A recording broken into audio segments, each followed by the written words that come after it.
Welcome to the End Times, Sessions 1 and 2. The End Times are a ttrpg I'm playing with several of my friends over Discord, streaming onto Twitch, and then, of course, putting onto YouTube for everybody's enjoyment and posterity's sake, so we can look back upon it one day.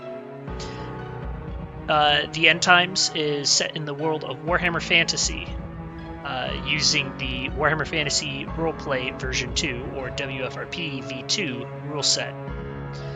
I am recording this video as a primer of sorts to Session 1, as Session 1 was our testbed for streaming and recording the session, and unfortunately I did not know how to use the software properly.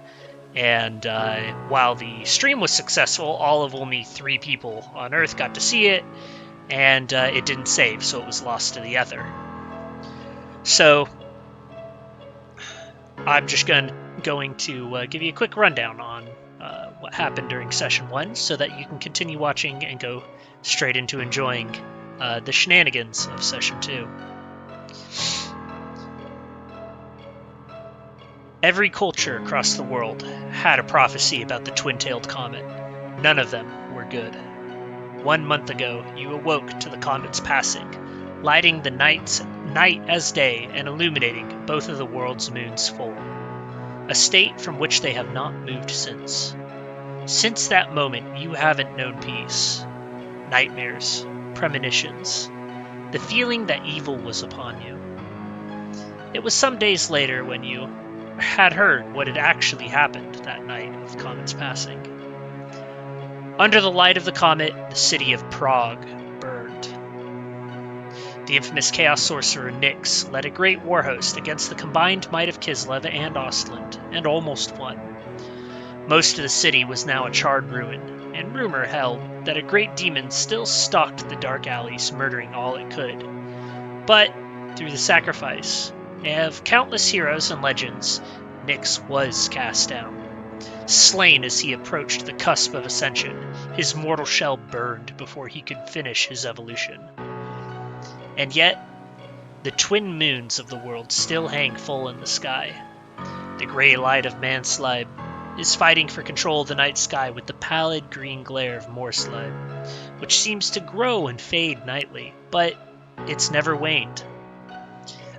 Only you know what terrors you saw behind lidded eyes, what haunted your thoughts to drive you here, on the south bank of the Talabek River in the town of Beckhofen. Through the doors of the coaching inn, the Nuts and Bolts, you have arrived, your armor and weapons bundled on your back, exhausted and ready for a drink or some food. Inside the inn was exactly what you expected. Some bards played on the short stage for an inn crowded with patrons, drunkenly trying to ignore the pale green light that lit the night.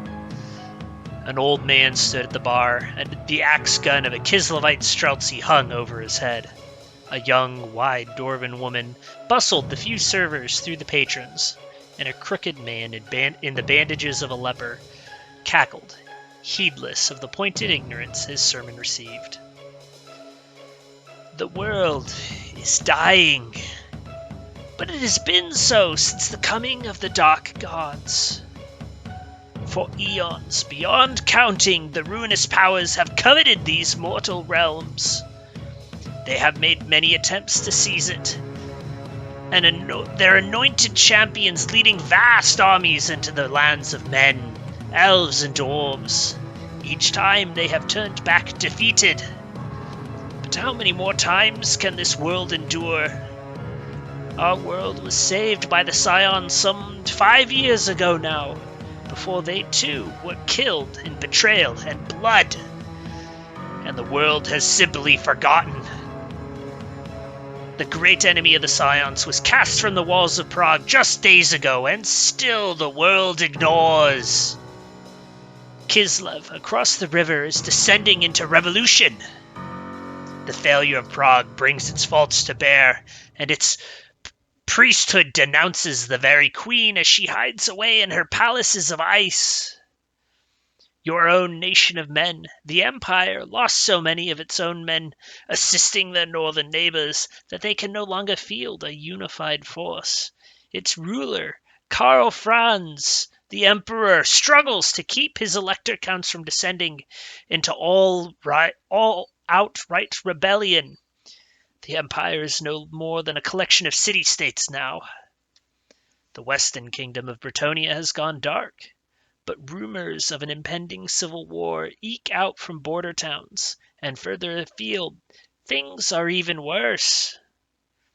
The southern nations of Tilia and Astalia are under siege, their cities surrounded by vicious beastmen falling one by one to the darkness.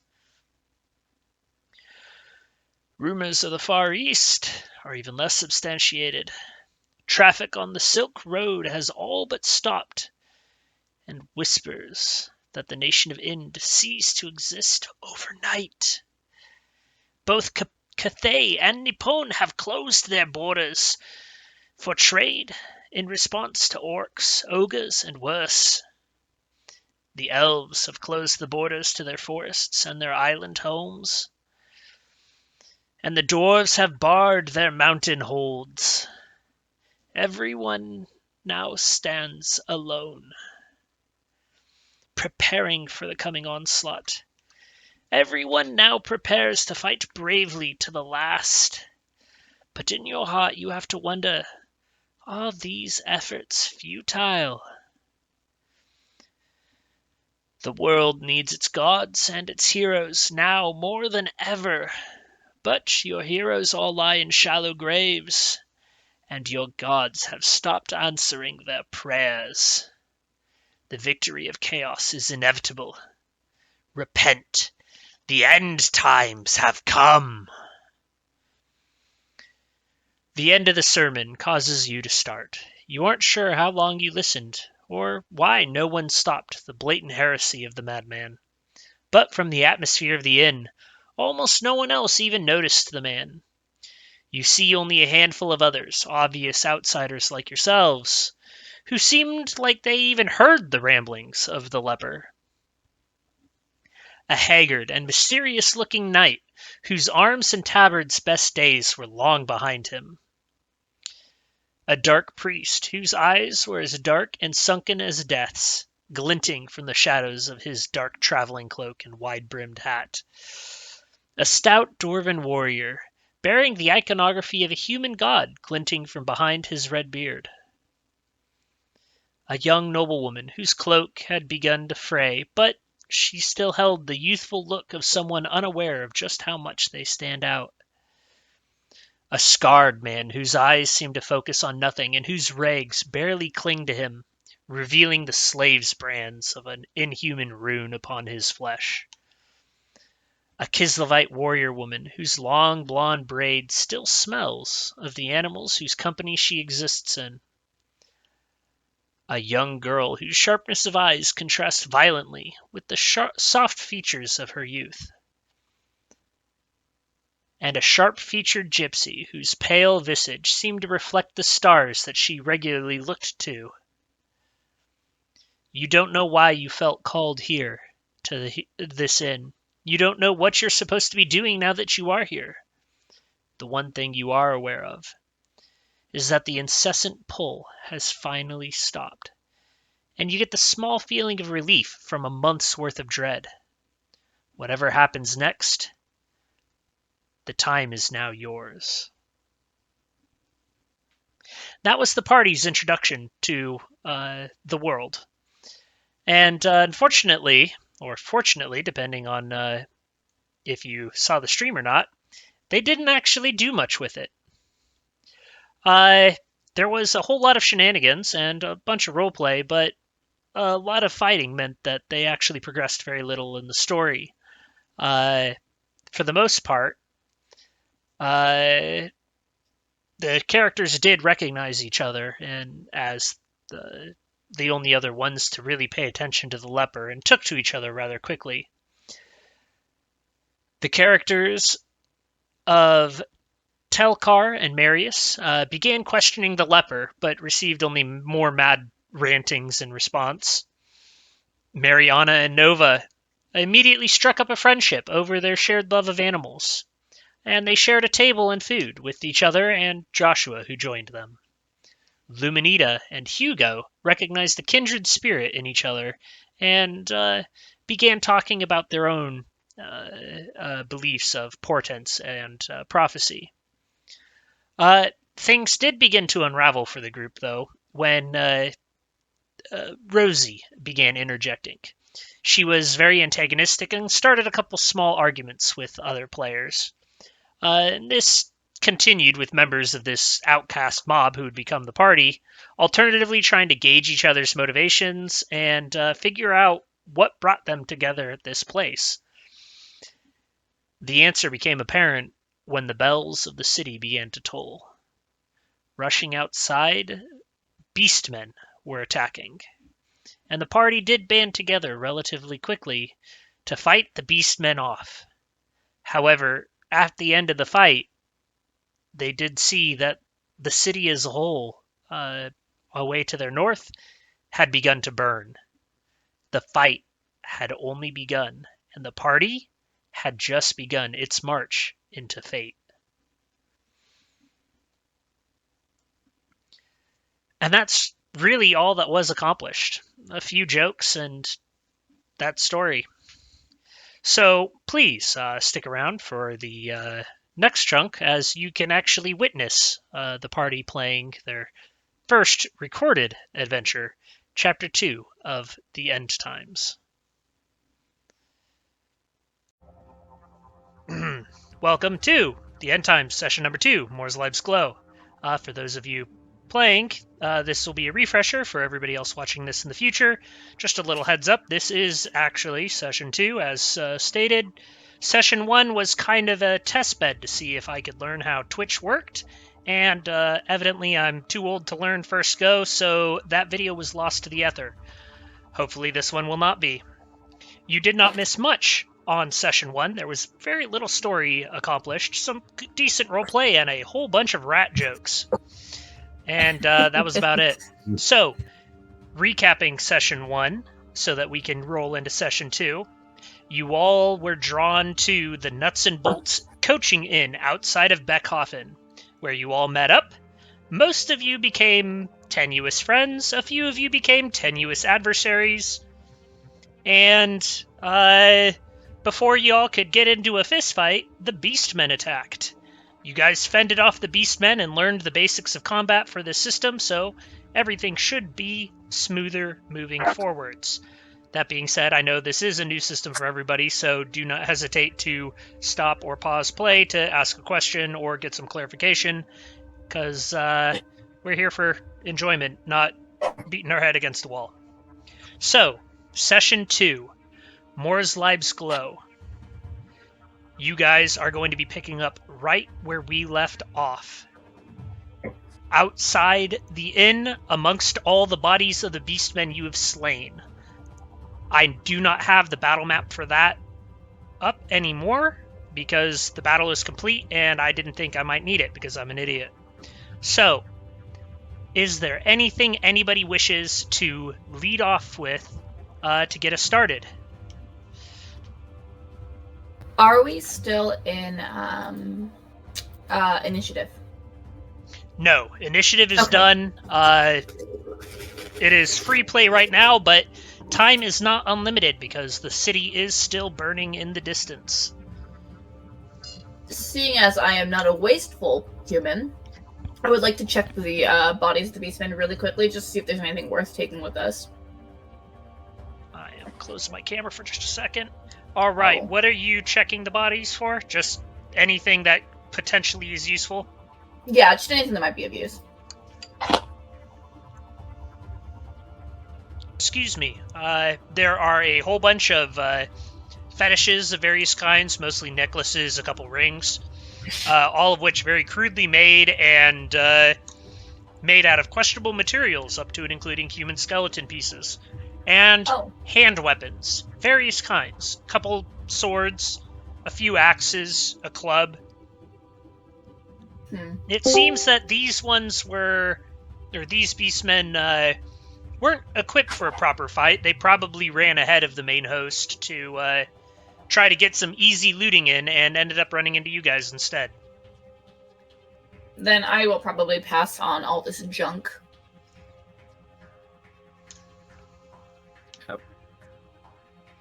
Hugo also just works his way through the bodies, even though he's no longer considers himself a priest of Moor. He's still, and most would not consider these foul beasts human. He still gives them a small semblance of respect. Closes their eyes, just moves them into just more respectful positions. Just like, even though he knows that. Oh, yes. Is there any iconography on the bodies? Tattoos, symbols? A couple of them have strange sigils etched into their skin, almost like tattoos. But whenever you're examining them, they make the backs of your eyes start to hurt, and you get a small headache. Would there be anywhere I could copy those down? You do not have the materials to make any etchings or copies. You know who does? I'm a little too pasty on this light. I need it. There it is. Is that Maybe not you're your always skin pasty. tone? Yeah. Something rocks fall. I don't know. Twin When the wonder light powers. pitches you just right, because of the hair on your legs, you look like you're glowing. You could be Illuminita's long lost brother. I'm just gonna. All right, guys, I'll kick in the games here. Let's. We got rid of the albino. Now we can celebrate. All right. Anyways, yes. Back to. Other than Hugo wanting to be respectful and Jay trying to read sigils that hurt his eyes, anybody else want anything to do with these corpses? No. No. So, What a surprise! There's nothing of value, right? No. if I can't copy the sigils down, could I cut them off the bodies, maybe, and take them with me? Would that be... You It can might be kind move of to start doing time-consuming. that, but somebody might have something to ask about what you're doing. It'd be good role play. Is there some common knowledge about them that says, like, that's a no Well, I mean, it's just like human decency, but or no? I mean, human decency is one. The other is the sigils that in question that Jay is looking at are physically painful to look at. You don't even have to roll a common knowledge to know that that's not a natural thing. That's got to be something of the great enemy, chaos based. So common lore has it that you don't mess with that. Okay, could I do it when no one's looking? Or They are It's gonna in the be middle of the time-consuming. courtyard that you're all standing in, and the patrons of the inn are also coming into. There are a lot of people. Seeing as this is end times, like, we should all have a general understanding of what they are and where they come from. Our characters should, right? Yeah, like I said, you guys know that these are beastmen, and you know that any runes that the beastmen write that are painful to look at, or the angles in them add up to more than what they're supposed to, is not a natural thing and should not be messed with. And that, like, yeah, and we know that beastmen are Chaos beasts, correct. okay. I have a strange desire to burn them. the city might do that itself if we don't hurry up. Speaking of, Yeah. oh my god. Sorry, give me a second. The leper appears at your elbow, Luminita specifically, and she goes, good job taking care of all of these baddies, but he gestures behind him at all the patrons of the inn, starting to crowd around to look at the bodies as well. I think all of us here would appreciate an escort to the city. That's where you guys are going, is it not? I fear staying outside the walls may be unhealthy for everybody here. Well, man, it's tough. So we are outside the walls currently. This is like the outer limits. Yes. Okay, so Okay. I'm going to switch the screen to a map of the city. You guys haven't seen it yet. You guys don't know everything in it, but Yeah. for a general location of where you all are at, Holy cow. this is the map of Beckhofen. Brown are roads. Most of the colors make perfect sense. Yes, the red nuts and bolts, that's where you guys are currently. And where do we need to go? Where did you say is ideal for us, or is that up to us? The leper just asked for an escort to the walls of the city because that's where it'd be safest from beastmen. And he started dark. writing on my map. Oh, okay. That was me. I did it on accident. And I was at the end of last session, Marius did decide... Okay. Hugo? Hugo's getting his writing privileges taken. This is why I told you guys to have different colors. I just Okay. assumed it was Hugo. I actually did change mine I to did blue, too. and it changed it back to green, so I don't know about that. I don't even remember how to remove the clear drawings. There it is. Boop. I'm doing it, don't worry. All All right. in trouble. That's because normally it is Hugo. Yelling at me. Yes, because it normally would be Hugo. I thought it was too. Okay, so if he approached me specifically... Oh, and then really quick, just a cultural thing. Lepers, are they still gross, diseased beings? Yes. Oh, I don't know if I like him being this close to me, but okay. Most So wouldn't. okay, so as he approaches me, I'll do one of those like startled jumps, like yes, and I'm gonna like walk away, like sidestep a little bit, and like I'm sure that we can accommodate such a thing, right, Hugo? And I like side eye you, like please do something about this. Marius will, seeing all this, will step forward. The leper lets out a phlegmy cough for effect. Wow. Yeah, voice actor. No, I'm kidding. He just looks to the leper and goes, "Excuse me, sir. Where did you need to go?" I think most of us here would appreciate going into the city. I think it'd be a lot safer than wandering out here when the beastmen are attacking.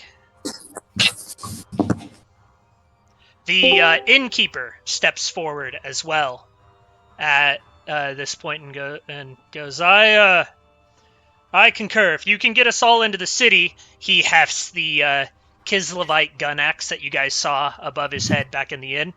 For somebody who's a bit more spry and still capable of fighting, you can take my gun. We just need to get me and my lasses, and his arm reaches out to gesture towards the barmaids that are behind him. Just need to get safe. He's just a concerned father. But one of them's also a dwarf, so maybe more fatherly-ish concerns over his employees. No, that's what I was getting at. It's just sweet. I'm sure that we're more than capable. Yeah. Let's move. We can't. The night grows dark, and we cannot let. The night has been dark. It's been night. Well, yes. I'm sorry, the caffeine. He was speaking metaphorically. Yes. Oh, Obviously, it grows darker. Bonfire lights up. Obviously, this city is on fire, so there's going to be some illumination, but I'm assuming that's not the case for everywhere. So the fires are actually mostly coming from the north, so it looks like a lot of the shantytown is on fire currently. So what I'm going to do is I will, except for the leper, I will start touching objects on the common folks' bodies to give them a form of illumination.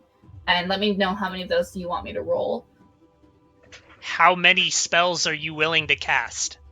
Well, you said that we don't have, like, spell slots or anything, right? Like, No, there's just, but it's just remember left there are to- risks. If you roll a 1, bad things can happen. Sure, but it's just petty magic. I don't think it's going to be too... Well, All right. Roll Oh, do 4 it. for me. Do it. Incoming chaos one. Okay. You said Wait, 4? I don't have that soundbite uploaded. It says amount of magic used. Okay, I have to be touched about this again because I forgot how this works. So my One. casting You're number is using 3. 1 magic of your 1 Okay. current magic. A channeling success. Oh, I'm not channeling. Submit. You don't necessarily need... Yeah, you don't need a channel for this. This is pretty simple. Submit. Wow, this is a lot of buttons to click for one spell. You should channel though before you start because it's going to increase your chance. But I can't channel. oh, you can't channel. Oh well. Okay. First, All she needs to do for a spell like this, not under a combat scenario, all I'm looking for is for her not to roll a 1. Okay, so I'm just gonna do a couple. Let me just. Yeah. Man, it's so many things to click. Submit. I'm gonna waste. So That all one's my glowing gold. really bright. Everybody else has a torch. Wow. That guy has a lumen light. These are pretty good. So as I'm doing this, I obviously I'm not doing prayers or anything because that's not my jam. But I am saying, the stars can light our way throughout the night. Oh, Hey! of course, it was gonna be on the 4th one. Okay, Yep. so Okay, so as you are walking around, you get, I'll say, about 12 people carrying the equivalent of torches now as, items of theirs. Or Yeah. mostly beer tankards that are half full are lighting up like lanterns now. And as you're walking around, just light, and the stars will hang light our on. way. The stars will light our way. Just a quick second. I also have something called marsh lights. I didn't realize I have 2 light spells. What's the difference between the 2s? Marsh lights are like fireflies in the distance. They're literally just Oh. like marsh lights. They're not going to Okay. be torches. Okay, never mind then. Yeah. Just making sure, because I'm like, that's like multiple lights. I'm like, that would have been way easier, but never mind. You start getting a small headache, and after you do, you manage to keep it under control and light the last object. But the magic kind of has a snapback effect on you, and you realize that you've drained too much of the magic from this area to continue casting until you get a little bit further away from the inn. You are actually going to take 1 insanity point. So where is insanity on these characters? IP Because, on the secondary IP. characteristics. um, 1 insanity point is doing nothing to you, but it accumulates over time. secondary characteristics.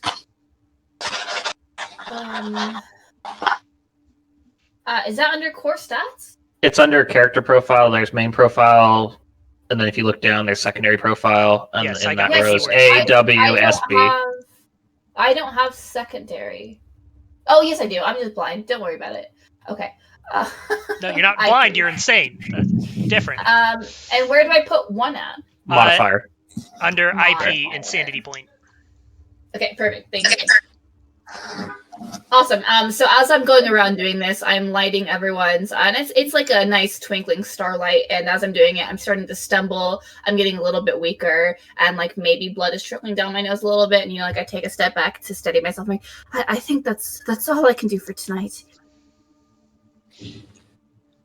All right. The innkeeper nods his thanks at you and holds out. Would anybody like to lay claim to the gun axe? What is a gun axe? It is exactly what it says on the tin. It is a giant rifle that has an axe head built into it for when you need to reload and the enemy's too close. That's wild and very cool. I think that sounds dwarfish, but It does sound dwarfish. Too I'm not big gonna for a lie. dwarf. Oh, is it? It actually is. It's about a 5-foot-long musket, so he'd have a hard time reloading it. no. Who else do we have that might be large and burly? The bear. Give it to It is a Kislevite weapon. Reserve the right to arm bears. So, dwarf, Yes. Strong. if nobody really wants it, Telkar, you can take it. It'll just take an extra half action over normal for you to load. Oh, wow. Let's say Can it be a miniature Here. gun axe? ducks. I mean, I'll take it. But my new name is Squall. That's a gun Classic. sword, nerd. It's actually a gun blade. Nerd. No. Yeah, no, I deserved that one. I knew better. My bad. But actually, So, Telkar, you get the gun axe. It is literally under. It has two weapon profiles: a great weapon with the addition of tiring under melee, and then for ranged, it's literally just a gun. Except, like I said, you being shorter than the gun's designed for, you'll get an extra half action on the reload. Okay. Here's a picture of Streltsy on the Discord now, for anyone who wants to see what it looks like. But it's literally just an axe blade on the end of the... Oh, that's actually badass. That is so cool. Wow, that's a large weapon. And that's why the dwarf is going to struggle with it a little bit. I like the image of him, though, carrying this on his shoulder. Like, oh, yeah, like no, it's kind of like a halberd for him. A halberd that shoots really big cool. bullet. Like the Swiss carrying their big pikes. Yeah, I like that a ton. Except I've never seen a fat Swiss before, and you dwarves are pretty stout. Hmm. Hey, they're big boned. Leave them alone. They do have a lot of chocolate. All right. Cool. So Telkar grabs the gun axe. Everybody else begins moving their way to the wall of the city. And is the wall the black or the outline of Yes, the black. brown? So, Okay. Marius is going to say, I suggest we avoid the fires. It's clearly where the beastmen are strongest, and move further south along the road. Okay. This way. All right. Keep So going. to the very western gate. Oops, I did not mean to put a Yeah, fire so there. because There's no fire there. we exit the south side and stay Okay. away from the fire. Lead the way. All right. As you guys are moving through the shadow of the shanty buildings around you, the fires continue to get larger in the distance, and you see great hulking figures that look 2-3 stories tall, illuminated by the flames. It looks like there's actually a pretty sizable battle going on up in the shanty town to the north. Man. However, that does change. As you guys are approaching the gate, you start to hear the sounds of battle ahead of you. And as you come around one last corner, you guys see you're maybe 50 meters away from the gate. You see a small skirmish where a few beastmen are fighting a few Imperial troopers trying to hold the gate open for civilians streaming through it. Okay. We have everybody but Kate. I shall remove her token. Oh, she's literally typing in Discord right now, like this minute. Oh no! I am rude. Kate, Maybe. be well timed. Well, she's still not joined, so she can't hear. It's okay. I guess as we're approaching, I will kind of do that thing where you brace your arms, to let people stop moving forward and point out that there is danger up ahead. All right, she'll be on in a minute, so she'll get to come back. My bad. I will undelete that token. Oh, initiative. Yes, thank you. Boop, boop, boop. Initiative. Oh, that's intelligence. Ignore my intelligence roll. Duly noted. Mariana, your initiative... Actually, most of your guys' initiatives don't appear Hey to be taking... Oh, there they are. Okay, they're just taking a minute to pop up. Never mind. Yeah. I'm an idiot. Or Initiative impatient. is sick. One or the other. Alright, I have 4. I am missing Jay and Telkar. I did already roll. Oh, okay. It just initiative. hasn't popped up in the turn order yet. You have to click your portraits, you guys, before you roll initiative in order for it to show up in the tracker. Yes. Click your Oh. token. I apologize. Should Yeah, I it'll take a re-roll minute that? to remember. Yeah, you just gotta re-roll it, because I don't have you on the tracker at all, so I need a number to work off of. Terrence, I think Wow. you can put me in last as default. I mean, you are a dwarf, lugging around a miniature halberd that shoots bullets, so... Oh, yeah. That's really good artwork, Terrence, for the Beastmen. Where did you get those? I hand drew them myself. Ah, yes. They did not look familiar at all. Look, I needed easy-to-read artwork. What's easier to read than a video game that's specifically designed around easy-to-read artwork? Are these the people that we're supposed to be escorting? No, those are just a couple civilians Okay. that are I was standing going to be by real waiting upset for that the they gate ran to get ahead of cleared. us. Your guys' civilians aren't on the battle map. They're not dumb enough to approach any closer. Wonderful. How about the leper's with us? Yeah, The he's like, leper "Guys, I is got still this." kind of hiding in the middle of all of you guys. Can Okay. we do an insight check on this guy? He's giving me bad vibes. Yeah, go ahead. Can we kill the leper? Can we kill the no. leper? What is insight in this game? What can I roll? Let me check Like the character sense sheet real motive. quick. Let's see. Yeah, sense motive would probably work. Oh, is that an actual skill? I was just throwing. I don't know. words out. I don't know. I'm looking. There's I don't perception. know all the skills. Sorry. Perception. Perception would work. Okay. Yeah, we'll do that for now until I can find something better. I think perception's probably the best you got. Okay, submit no modifier. All I'm right, gonna turn he off is dark. there, and Okay. he looks shifty and like he's scared of actually dying. Like he wants to enjoy what little time with his face he has left. Not that you can see his face; he does have the death mask on. Correct. Yeah. Okie dokie. So I'm not used to these maps being so large. Let me get my ruler out really quick. Oh yeah, that. I'll be fine. Oh wait, unless I need to zoom out. And all of these creatures are bad creatures. Everything No, in red. the Yes? red circles are beastmen. There are 3 Beastmen. flavors of beastmen. Tiny ones with very little horns or no horns. This image are called ungors. They're the smallest and weakest of the beastmen, probably weaker than or on par with an average human. There are gores, which are slightly bigger beastmen, and they're actually kind of dangerous.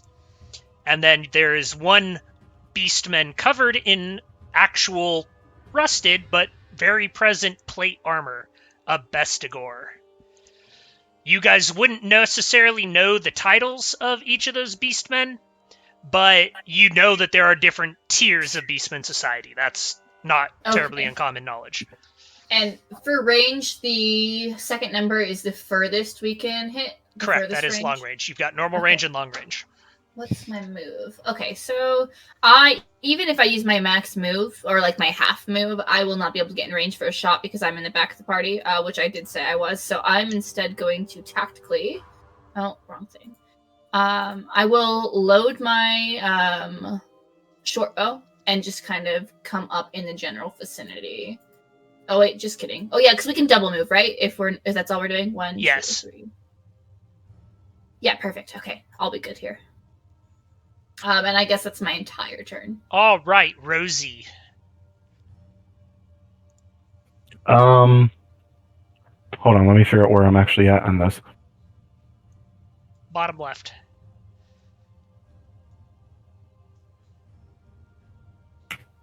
You might have to Okay. move your turn order thing. Yeah, that's what I had to do. Place it over chat so it's out of the way if that helps at all.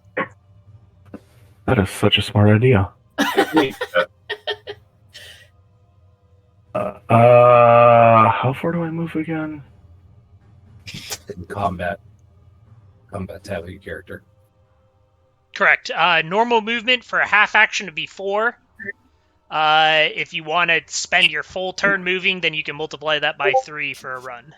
So up to 12. 1, 2, 3, 4, 5, 6, 7, 8, 9, 10, 11. I think I'm just gonna sprint to right about there. Does that look good? Yeah. Which brings it to Marius's turn. Can we do the perception test on the leper for free or no? Yes, that's a free action. You guys have been walking with him for a good 5-6 minutes. My perception is terrible, so. Oh, Again, he seems to be genuinely scared. His eyes are darting around. He looks a little shifty. He's ducking in between you guys to keep himself towards the middle of the group at all times. So it's going to take an extra second. I don't know the range of my stuff anymore by heart. 4. Alright.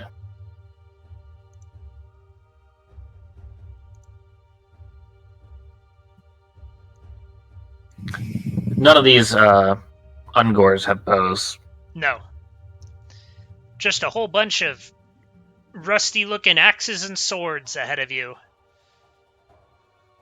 And going to advance. Oh, where's my movement?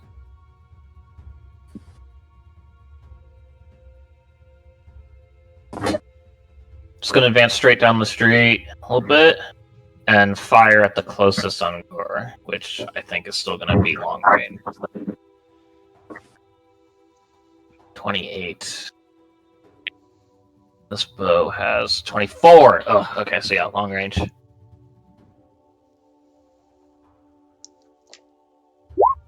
Oh wait, I don't know how to indicate long range. I didn't ask.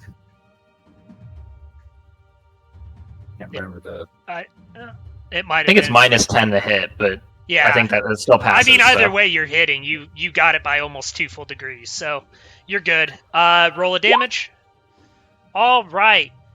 This beastman is about ready to chop its axe into the exposed neck of the soldier it's fighting when all of a sudden your arrow lashes out of your bow and smacks it right in the shoulder, knocking it to the side a little bit. It is definitely angry and wounded looking.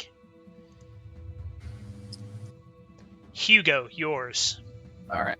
I'm going to move. Just run up. Pull out that thing. 12 squares. Sprinting up, trying to get in range. Pulling out my pistol while I'm at it. All right.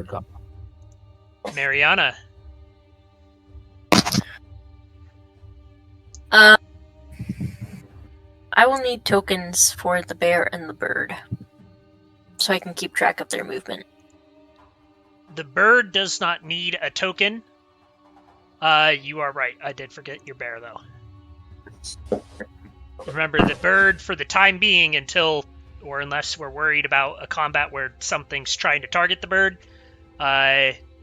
just counts as a ranged attack for you because it can fly a lot faster than Okay. anything else, really. Alrighty. We can move through friendlies, right? Correct. Okay. Can we share the same space as allies? No. You can walk through but not end up on top of each other. Well, I mean, technically you could, but you're going to be taking negatives if it comes to combat, because you're not going to have the room to actually move around.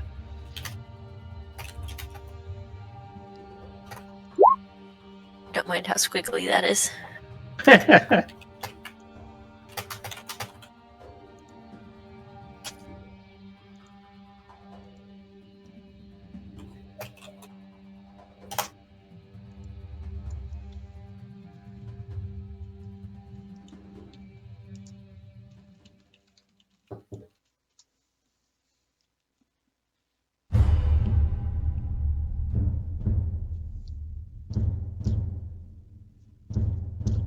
Like everybody's measuring.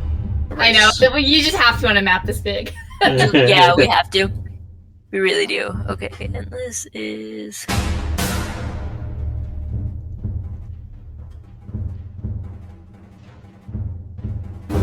Well, this whole yard and square things, too, is... Kate, are you adjustment. in properly yet? Yeah. All right. If you want to throw me initiative, you'll act at the end of this turn and then in your normal place starting next turn. Okay.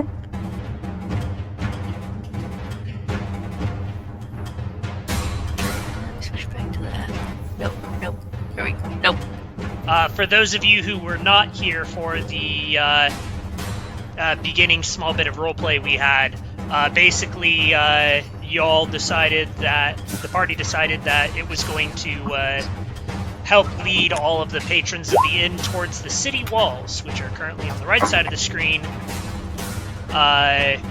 There's just a small beast man and soldier fight in between you guys and the gate, so you have to plow through to get into the city's walls and protect it. Alright. I can't control the bear token. I would like to have it. Okay. 1 second. I really need to control button. Otherwise, I can say where it's supposed to go, but then you'd have to move it. Where's Mariana? Okay, it's an impromptu setting, but it counts as a double of you, so you should be able to have it be controlled now. Okay.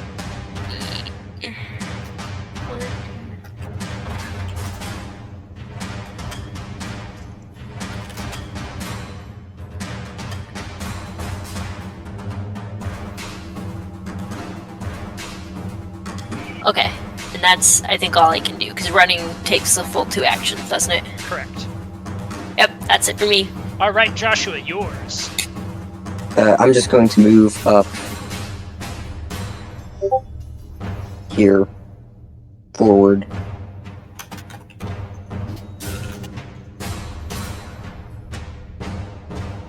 All right, and Telkar. Can you remind me of the stats on the Gun-Axe?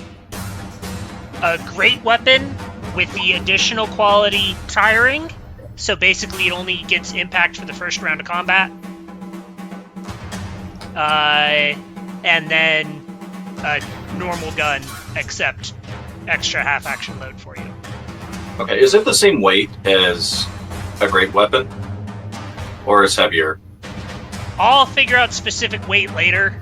Okay. It'll be a little bit more encumbering than a normal, but But it will have the slow quality, I guess, then.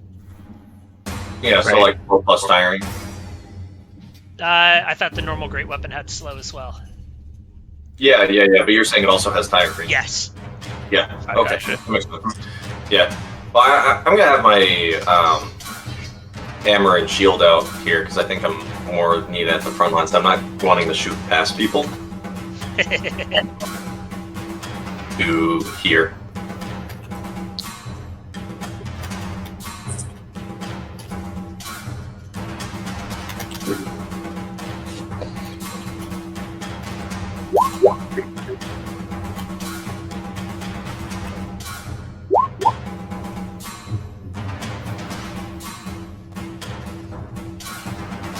Can I take the perception on the leper as well? Yes. I'm telling you, he's sketchy. Does anybody else wish to take the perception on the leper Yes. while you all are running past before I keep on having to redo this? No. Rosie does. Which one's And- the leper? The one right in front of me? Correct. Yeah. You know, I can go ahead and roll. I mean, I can wait till my turn, though. No, roll it now, so I only have to describe this one more time. What role is it again? I'm sorry, Terry. Perception.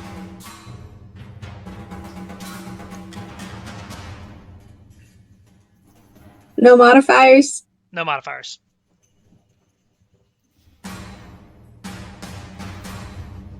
Man, we're all so blind.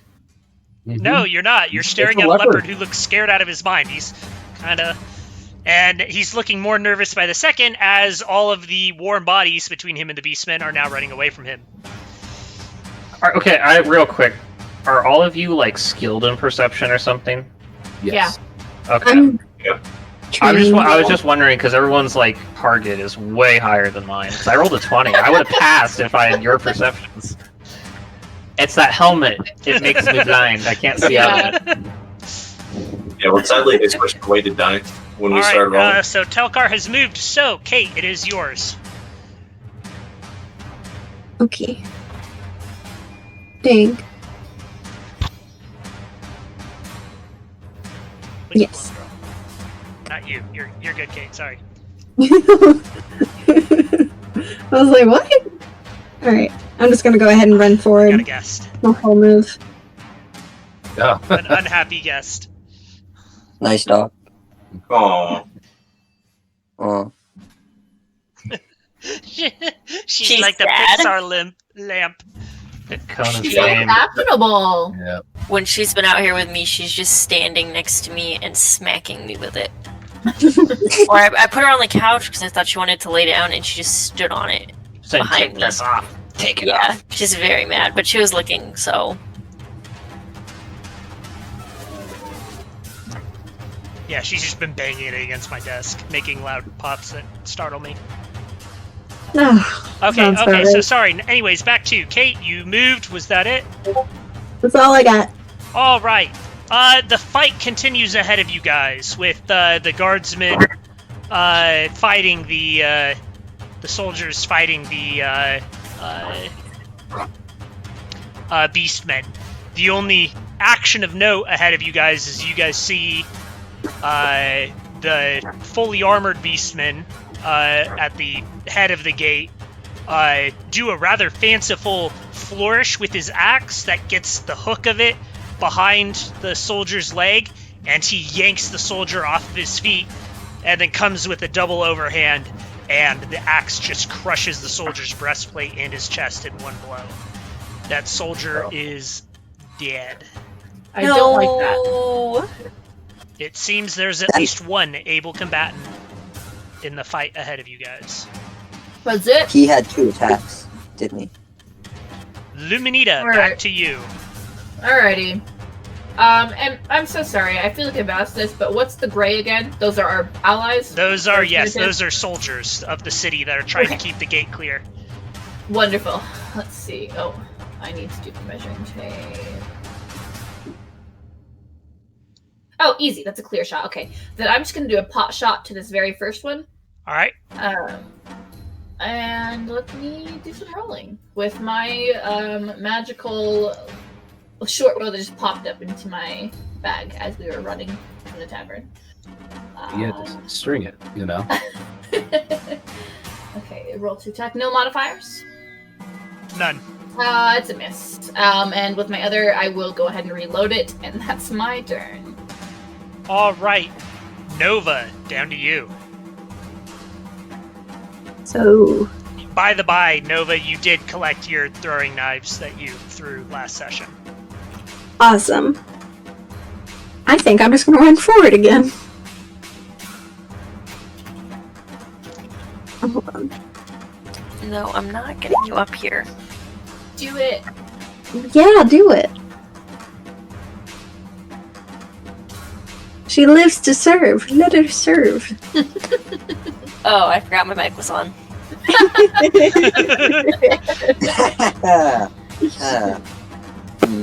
Alright, that's my turn. Alright. Rosie, yours. Hold on, let me look at this cheat sheet real quick. Alright, while he is looking, no, I did not call the gate something. Cool, I was just doing the type to you. Alright, never mind then. This is the west gate, if that counts. That's all I needed. Is shooting a bow, is that a full action? Half action. Okay, perfect. So I can move and then shoot as well. Correct. Okay. We're gonna try this. Rosie is going to move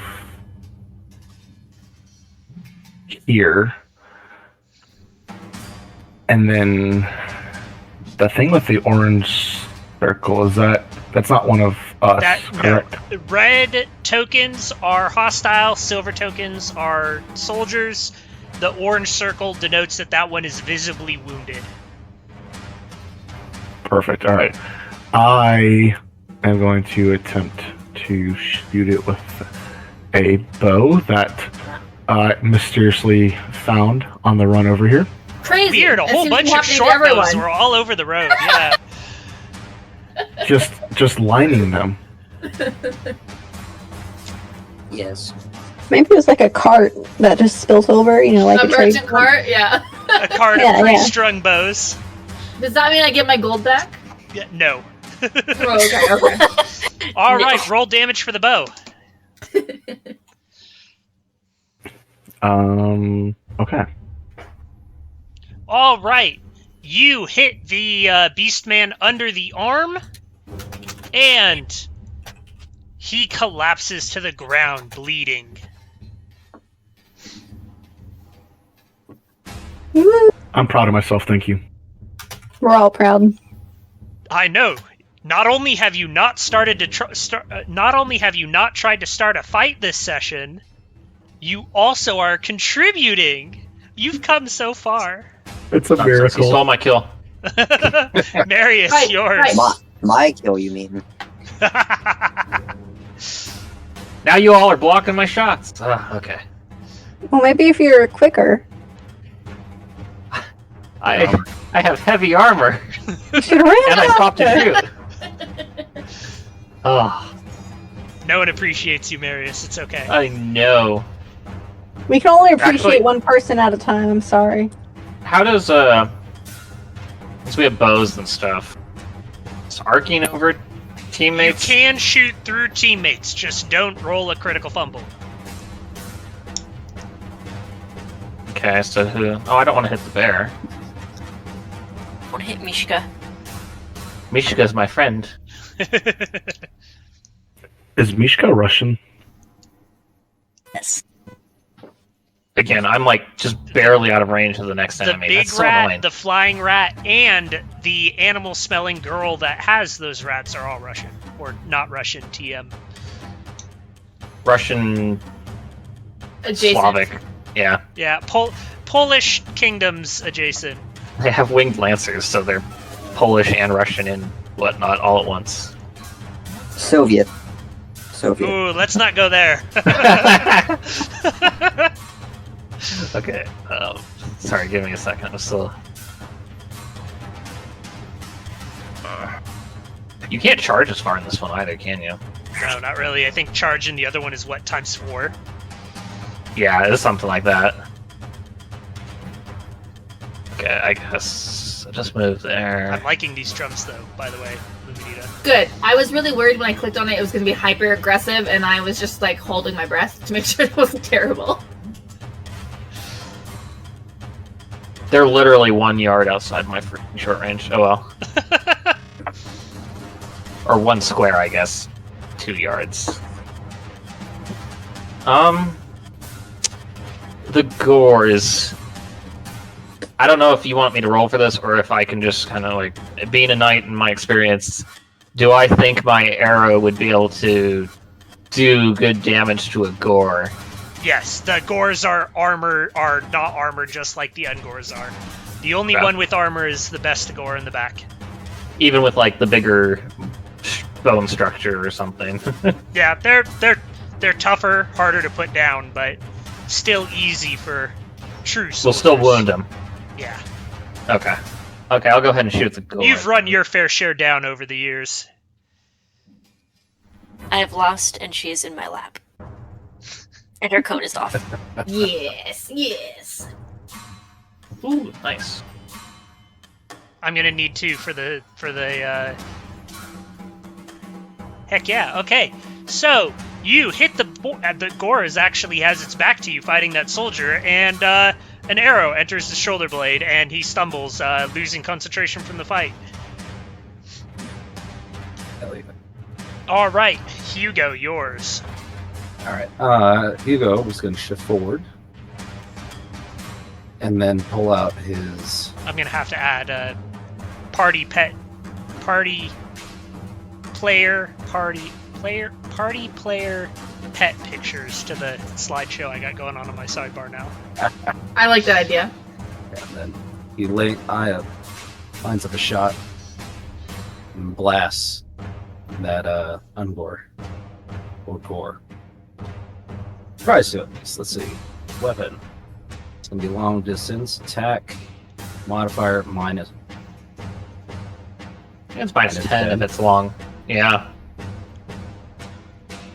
You just have to put it in yourself. It doesn't prompt you. Oh, nice. Still Nice. a hit. All right. Damage. Damage. Minimum. Oof. Literally 2. Well, you got the 2 1s out of the way. That's convenient. Yes. All right, you shoot his other shoulder blade, and he stumbles again and looks even angrier. Although he does have blood coming down his back a little bit now. One poke at a time. 1 poke at a time. Oh? Lost Jay. All is good. Oh no. He'll be back soon, hopefully. We'll just hold his turn until he gets there. Mariana. Okay. I gonna do some measuring.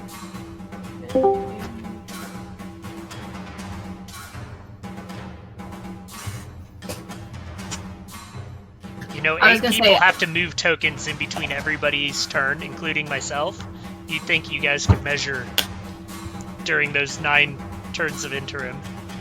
But we do, and then we forget where the mark was. That is literally, yeah, that's what happens. Also, Okay. other people kill things, and then suddenly your measurements no longer matter. Yep. Okay, I'm gonna move to here, and Marius, I'm you just need to going learn how to sprint in armor, apparently. to Go to send, the gym. Cue training montage.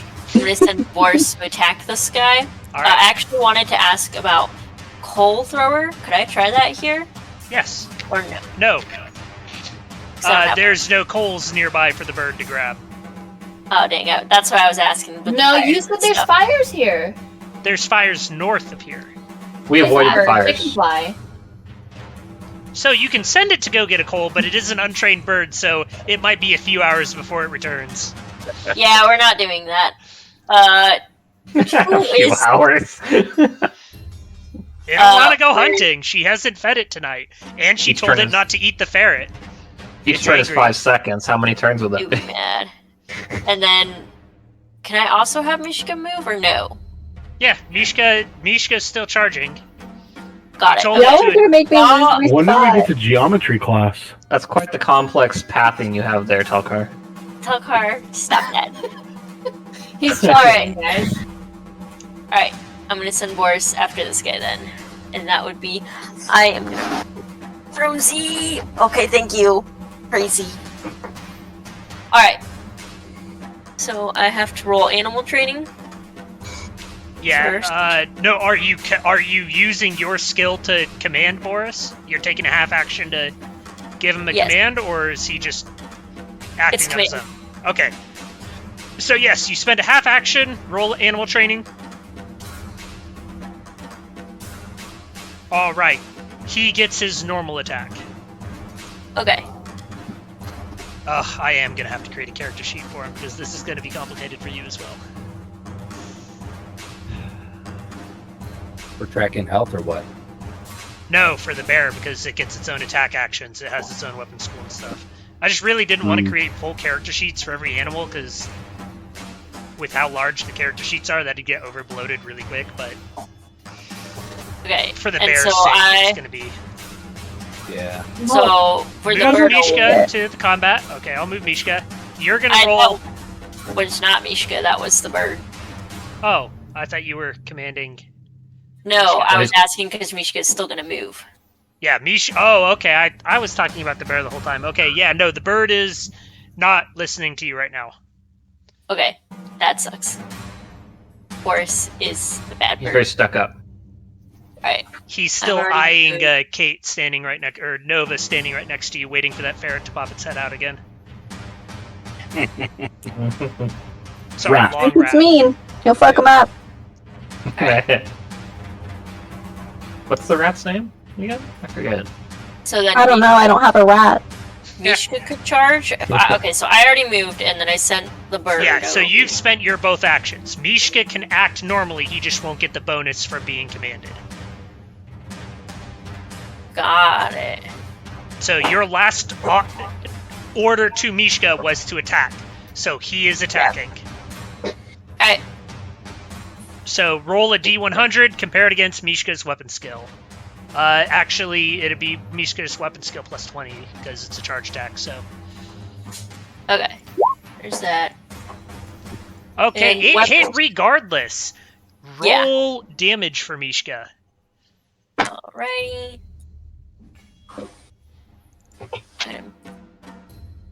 I need to get my glasses. There we go.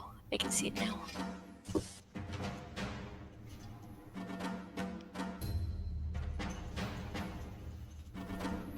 Okay, and that's gonna be 10 plus 1.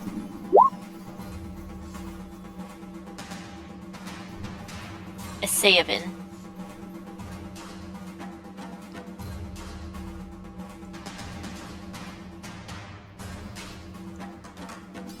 All right. Mishka is now attacking the gore that had the infirmity to keep its back to you. And the gore is starting to look more and more fucked up.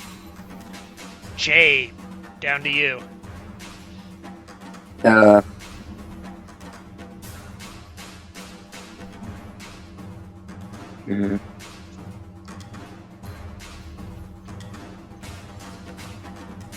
I'm going to move over to here. All right. Telkar. I take a run action to here. That's it. All right. And then baddies. His pesky stumpy legs. Do, do, do, do, do.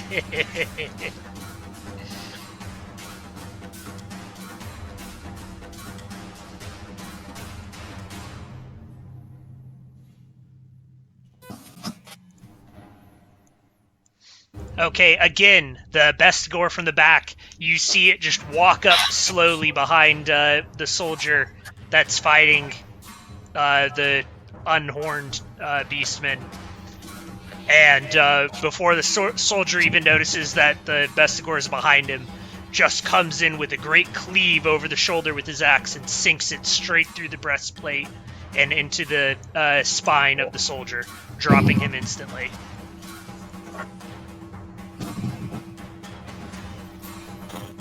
Oh, after seeing that, I will try my best to take him out, but we'll see. He's at my max range right now, so...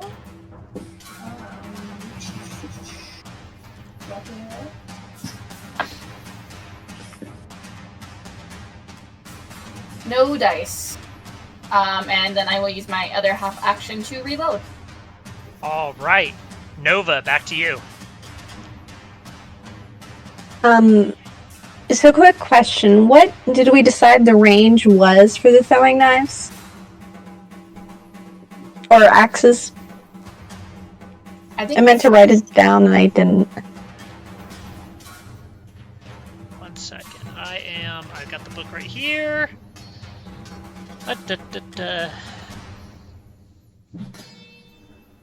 Not gunpowder weapon. Definitely not gunpowder weapon. Throwing axe is range 8. No max range, so 8 is as far as you can throw. Alright, I will continue to run forward.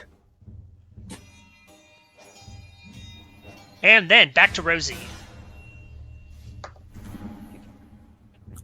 Rosie is going to 1, 2, 3. I think it was right here.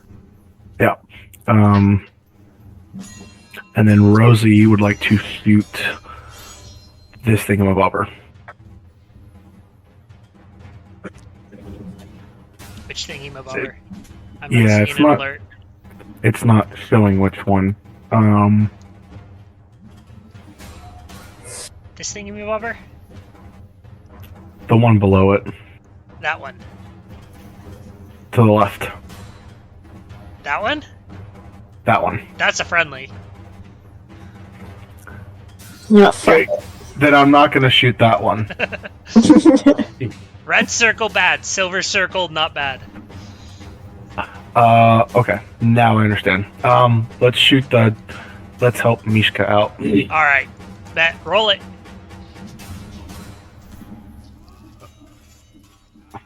Takes so long to load.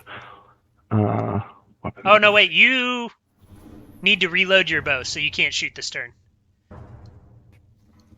Yeah, exactly. We talked about that. Yes.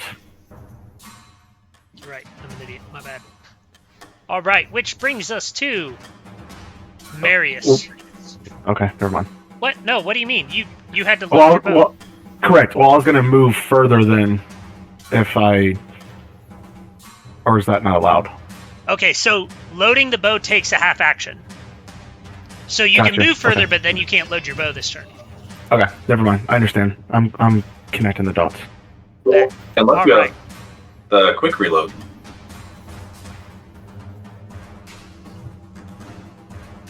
Nobody has the quickly reload yet, really, I don't think. Yeah, I don't think so. Anyways, Marius, it is yours. Okay.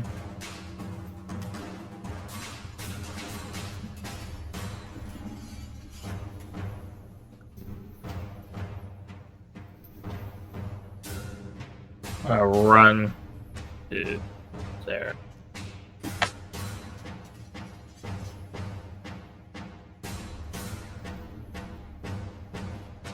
And that is it. That was a run. Hugo. Alright. Hugo moves forward again. Just, yeah, moves forward again. And then levels a shot. It's going to be a long range again. Minus 10. Excuse me. Boom. Hit. Head hit. All right. Roll damage. While he fires this, Hugo calls out, "We cannot let them take the gate." 10. All right. Your impact completely shatters the beastman's skull, and it drops down onto its hands and what did you call backwards knees? I don't know, hocks. It falls to the ground, like holding its head, kicking and screaming. It is not dead, but it is on the ground, not happy.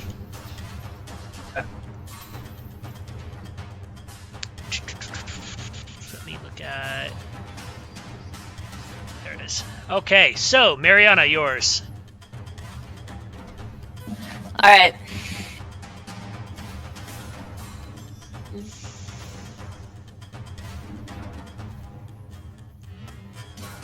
I feel so slow.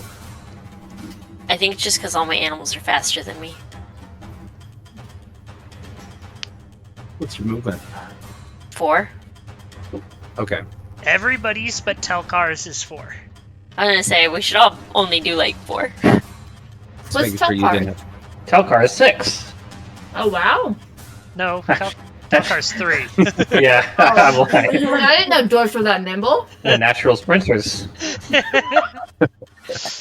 Over very short distances. They Like can sprint 3 squares really quick.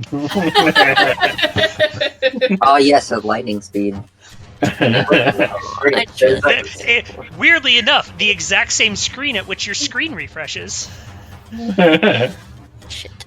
I'm gonna assume I don't think I can do that. I was gonna try to net one of these two, but I would have. You're not throwing a net through friendlies. Yeah, I was gonna say that's not gonna go. That's a bad idea. That's a bad idea. Mishka. No, definitely not. Okay. I think I'm gonna actually just do a.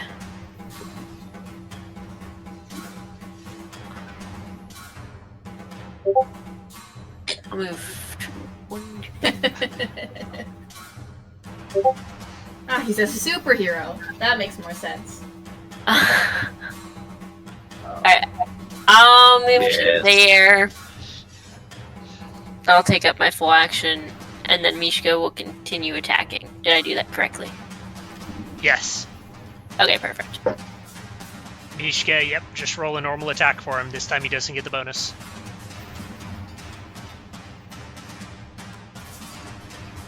And I'll create a character sheet for him next time so you don't have to manually do it. Okay. I'm trying to see... Okay, so it has to roll under their weapon Weapon skill, correct? Correct. Okay.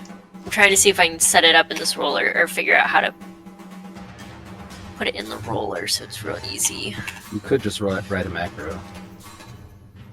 Yeah, that's not something that she's gonna do real quick and easy. Yeah, no.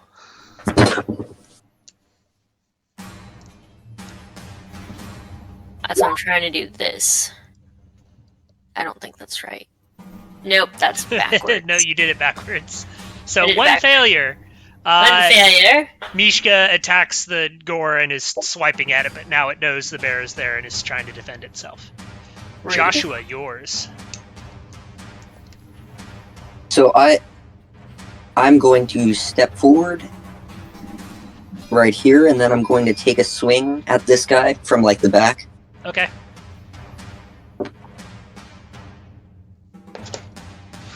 You gotta be careful jumping with that, you dummy. Oh my god. She is not smart. Jeez. So does that get a modifier for? Actually, yeah. Give yourself a +10 for flanking. All right. Here, I'll angle the camera down. We all know whose face you want to see instead of mine. Star of the show. She's so cute. Oh, Why is my target number 0? Yeah, that math didn't work. That math didn't math. I'm assuming with the 23 though, you would hit. Yeah, he would hit. I'm not sure why that didn't math properly. Okay, so just go into rolling damage. I know. Hi. Yeah, I know. Here. While you're... Wow, that's illegal. You can't do that. Look, I've got limited room here. Alright, impact 10 damage. Alright. You come up and your sword just rails this beastman right in the back, and it stumbles forward, bleeding profusely out of the new rent in its side. Telkar, yours. Am I allowed to sprint through another character? Or, sorry, charge through another character? Asked another way, am I allowed to charge like so? No, because your last 2 squares has to be straight line towards the target. How about like that? Yeah, that one's fair. Yeah, you can do that. Geometry! Alright, Telkar runs in for Sigmar! Lofts hammer high. Bink. Bink.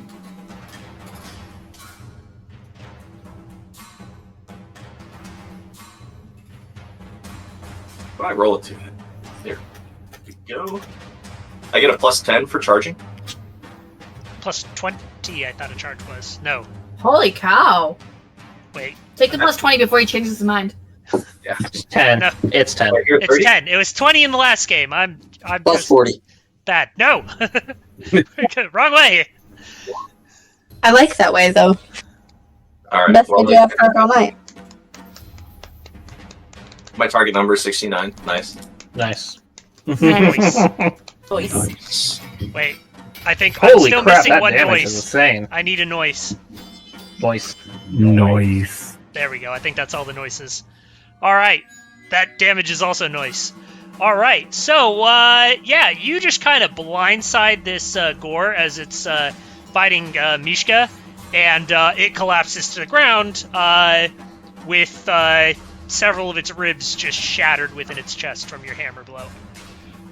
Ow, you're caught on a cable. Okay, if you want down, you gotta put this back on. Get the cable out of your way, you dummy. Okay, go. Try and take out your computer. She should think she Telkar unplugged his says mic. thank you to Sigmar, by the way. She did? I got Nobody shit for loves that her. damage. Oh gosh, I can hear her cone as it scrapes against the wall on the way here. Tiny terror. They're in the walls. Oh god. Should be like a horror movie. Just Really is, honestly. Alright. back to the fighting. We've got...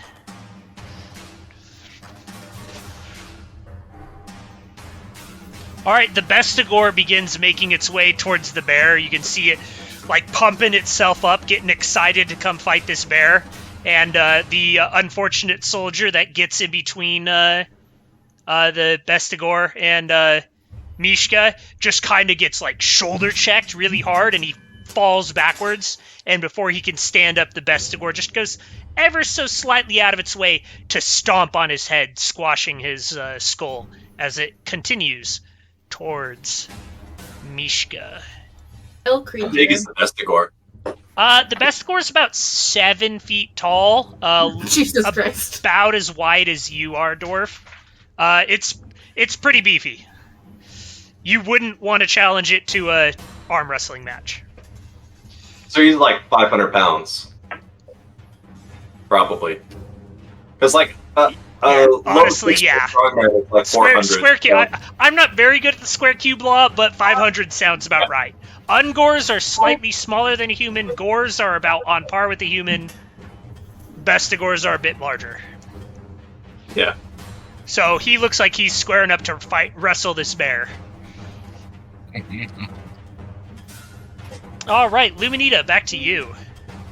So, Be warned, any shots at the Bestigor now are going to be taken at a negative because there is a brown bear in between, or cave bear. don't worry about that. I'm not shooting at him anyways. I was just saying that for everybody. Okay. This guy up here? Yep. Short bow attack. Still a negative now that he's engaged in combat with a friendly right there. Doesn't matter, it can't hit. And with the other half, I will move up, and that'll be my turn. Because I'm going to be out of range soon.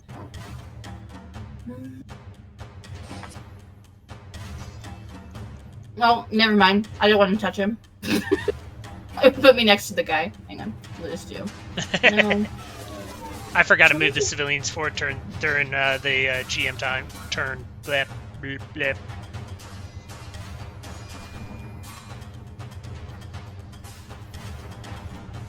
My turn. Yeah, I'm done.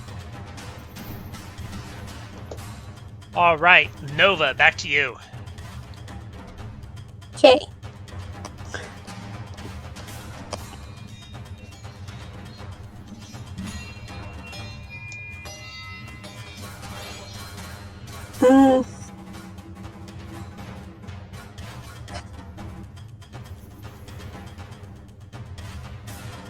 So I'm gonna throw my axe at this guy.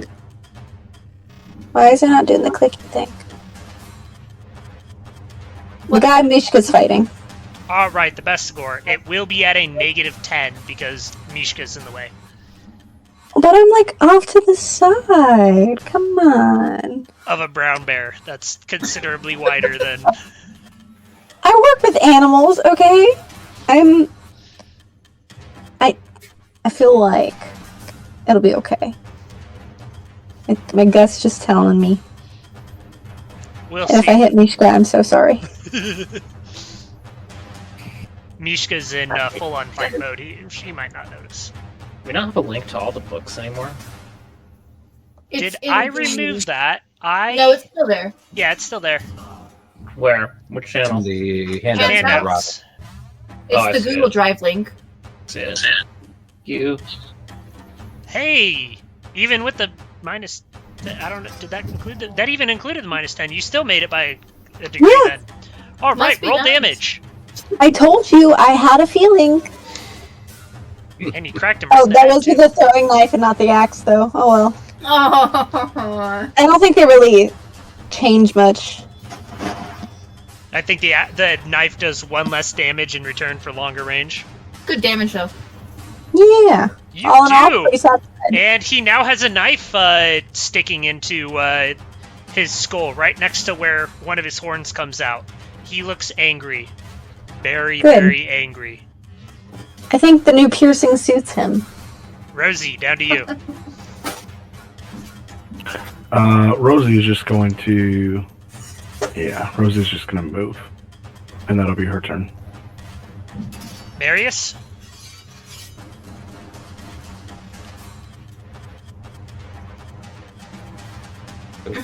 I'm gonna ready the halberd. Then I kind of want to get a bunch of my weapons like near to hand so I can like pose with them, but I know I'm gonna hit like my computer or something. You need like a little bit more space behind you. Twitch may be weird about that one. Maybe. Right. Kill it. Yeah, maybe.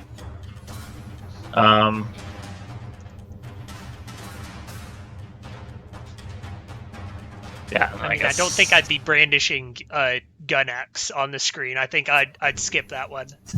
Actually, just gonna move one square. Stay right here. All right. That's it. I Okay. hate not having a sword and pistol. Oh, it freaking sucks. Having to switch weapons. Hugo, yours. All right. Meanwhile, Hugo's enjoying being able to do both at once now. Yes. Yeah, so Hugo's going to shift forward and stab that guy in the back.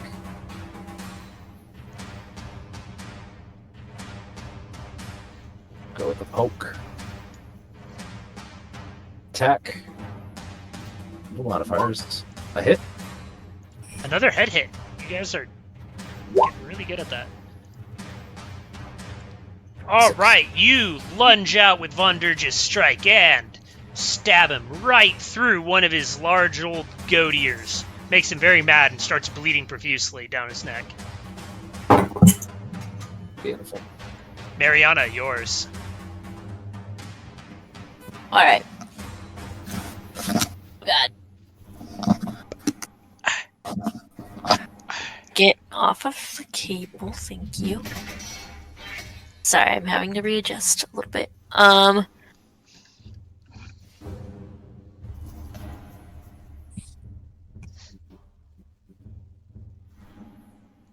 gonna move.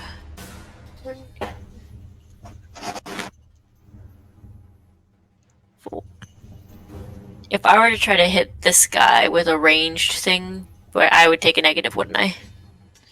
Yes, he is engaged in combat with friendlies to the same side of him as you.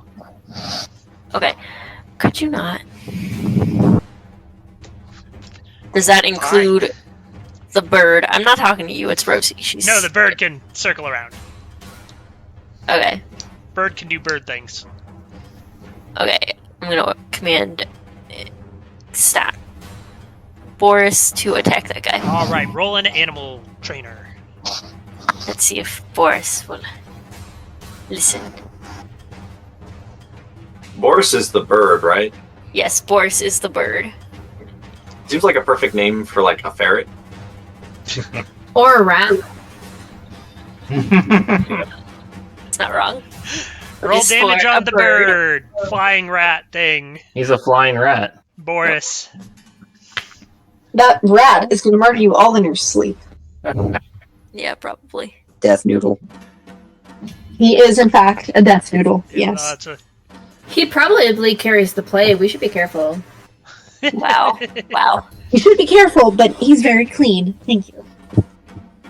Nice. Oh, thank you. Yeah. That is... I don't know how that happened. Very carefully. You did do 3 damage, though. So he swoops down and his claws strike at the beastman, and the beastman just kind of seems to duck its head a little bit and shrug the attack off. Joshua, yours. Okay. Could I try and knock this beastman into the Vestigore? Oh, Mishka didn't go. Oh, you're right. Mishka's gonna continue to attack. Roll a weapon skill for Mishka. Alright. And then Joshua, no, there's too much space. You're not going to be able to throw it that far. You could push the Ungor 1 square, but not 2. That is another failure on Mishka. He is currently squaring up to wrestle that Vestigore. No, Mishka. Alright. Now back to you, Joshua.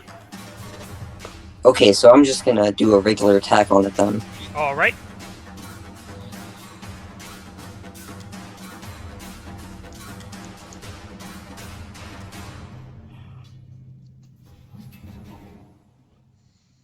Sorry, I keep on yawning. I did not get my customary before game coffee today. Mistakes were made. Coffee sounds great right now. Right? Yeah, it does. And swinging. Okay, so you're dueling back and forth with this Ungor, and it's freed from having to fight the soldier on the other side of it, so it's focusing its attention on you, and you two are striking at each other, parrying and dodging each other's blows. Telkar, yours. I'm gonna take a swift attack action. Ooh, getting fancy.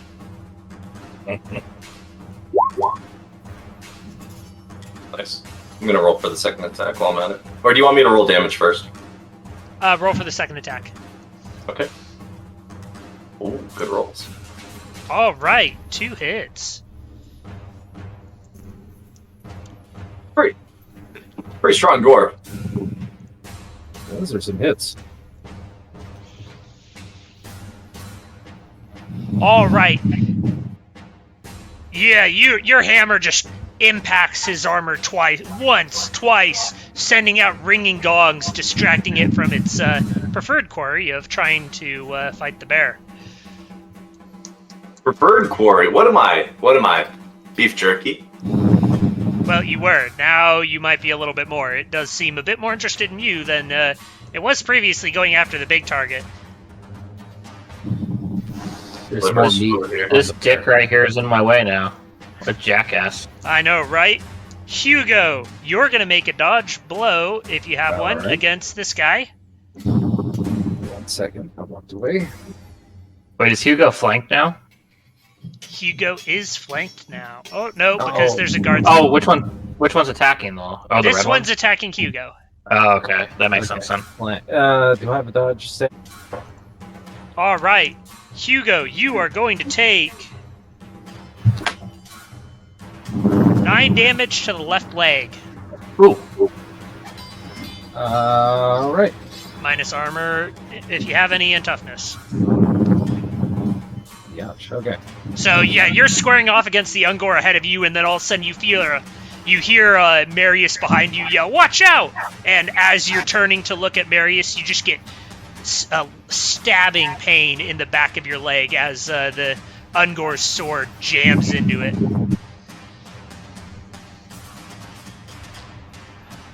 Telkar, you also are going to have to make a dodge blow if you have one. Uh-oh. I'll make a parry. Make that parry. Yes. Okay. Pretty sure. Yeah, I'm trying to roll less than a 69, so Nice. never changing my weapon skill again. You parry the first of the Bestigor's attacks. Yay, the first. Oh no, you ate up another good roll. Alright. Next one, I'm gonna just tank with my face. No, the next one misses as Mishka lunges back in for another attack, throwing the Bestigor off his stance. And the two of them start wrestling back and forth again. I thought you were Luminita, gonna take my yours. short stack. Okay, so hypothetically, if I could land literally anything, if I can get this guy out, Hugo will no longer be flanked. Correct. Okay, we'll give it a shot, but don't have any hopes. Let's see. I know everybody else is stealing your good rolls, Hugo. I have not. I literally have not hit a single. Okay, let's go. It's not great, but I'll take it. All right, so I roll the hit this damage. guy. All right, left arm, 7 damage. All right, you see the Beastman last second as it's recovering from stabbing Hugo's leg. It brings its sword back up around and starts to come down on top of him, and you just kind of let off a half-panicked quick shot in its direction, and you see the arrow sail beautifully right past the axe on Hugo's back, right past Mariana's arm as she's yelling out another command for Hugo, right in between Marius and Hugo, and then impacts the man, I'm losing it now. Beastman. Where the neck meets the shoulder of the Beastman and sends it spinning to the ground as it stops moving. Yeah. Black. But It that makes is that it. noise exactly. Black. Nova, Is that a yours. controller? So I'm gonna attack the guy right in front of me, All right. and I have a feeling the dice gods are gonna be on my favor. Hopefully they are. 2 in a row. Let's go. I'll throw Ronaldo's my fickle. axe. No modifiers. No modifiers. Even though he's like super close. You're using a weapon that's designed to be used super close. Oh, so close too. See, I feel like I wouldn't have missed that. I was gonna say, did you aim? It doesn't give me an option to aim. That It's there is just- a half action. It allows you to aim. Next standard. No, attack it is- it doesn't give me the chance to aim. Is It what I'm would saying. be taking the half action aim. You'd have to manually enter the modifier. Oh, that's a lot of work. I'm just gonna throw another axe. All right, we'll throw another axe. Boop. All right, your second axe hits. Yay! God damn it!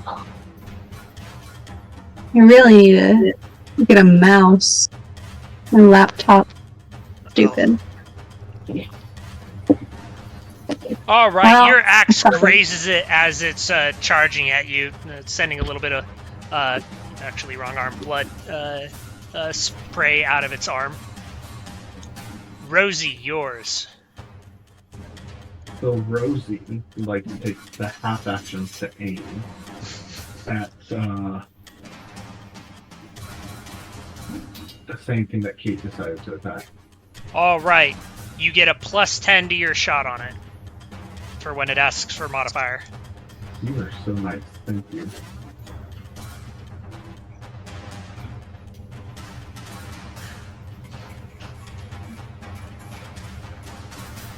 It doesn't Meanwhile, matter. your aim did nothing. You aimed really hard at the space above its head. Marius. Okay, I'm going to charge the gore. All right.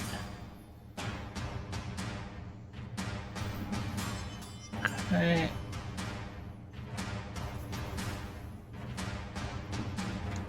Swinging the halberd as a great weapon. Yes. Coming in with that probably like 8-foot long baseball swing. Okay, I'm gonna 8-point that, I think. All right.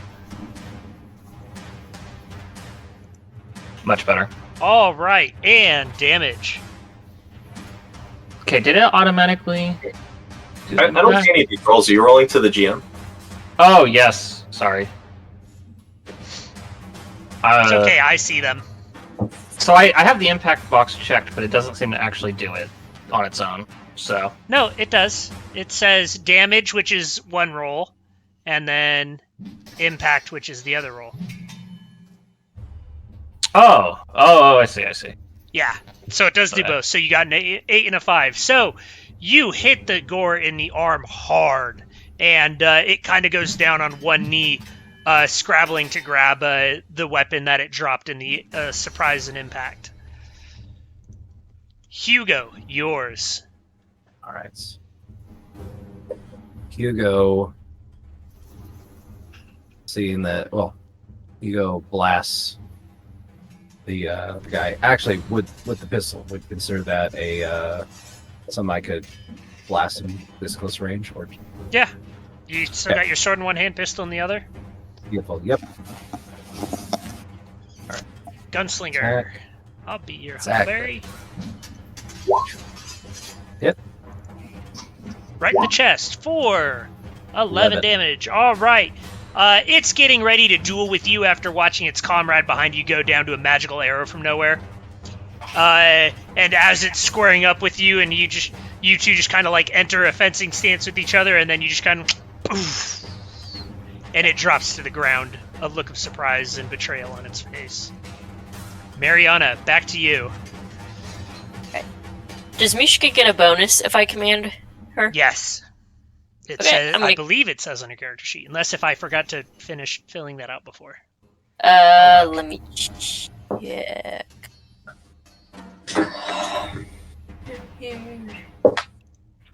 Mishka's the real MVP of this fight. I'm looking at Yes. I Crap, see that. yeah, I forgot to fill out your special rule. He does. He gets a plus 20 for command. In place of your... That's using your attack action, he'll get a plus 20. Okay. Okay. We're gonna do that then.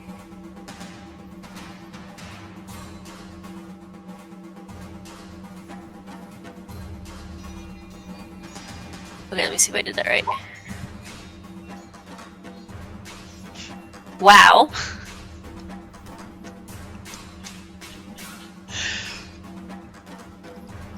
How do fate points work?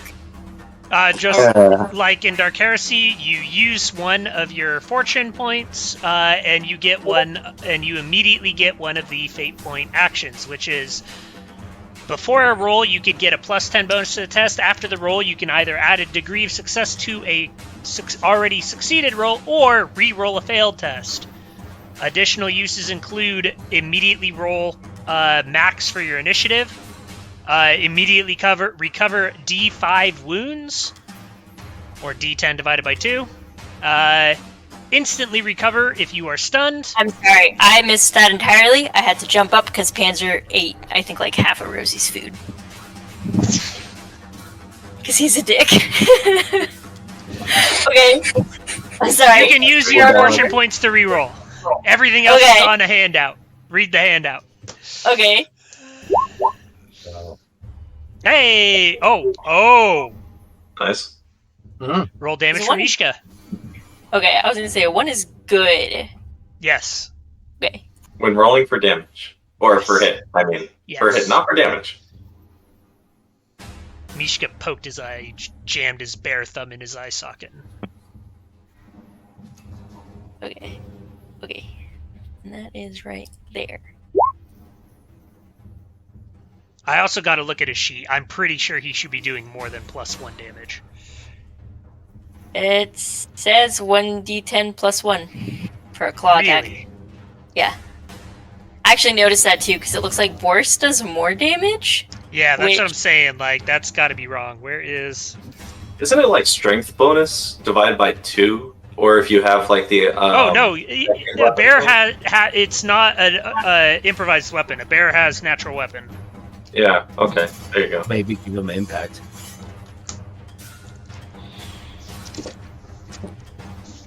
It should at least be like strength bonus, right? That's what I'm thinking. Then again, 1d10 plus strength bonus, and Mishka's suddenly doing more damage than everything else in the party. So there's got to be something in on it. I'll look it up in a How much second. strength does this bear have? Like 50-something.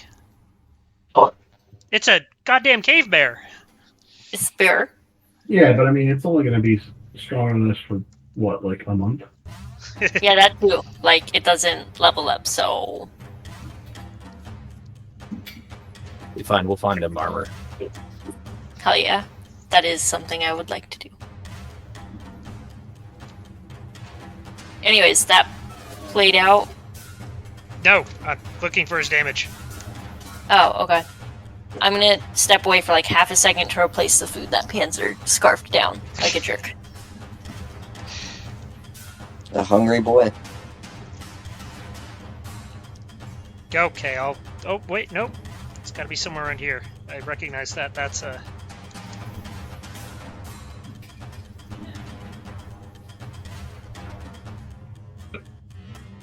It would just be 1d10 plus strength bonus.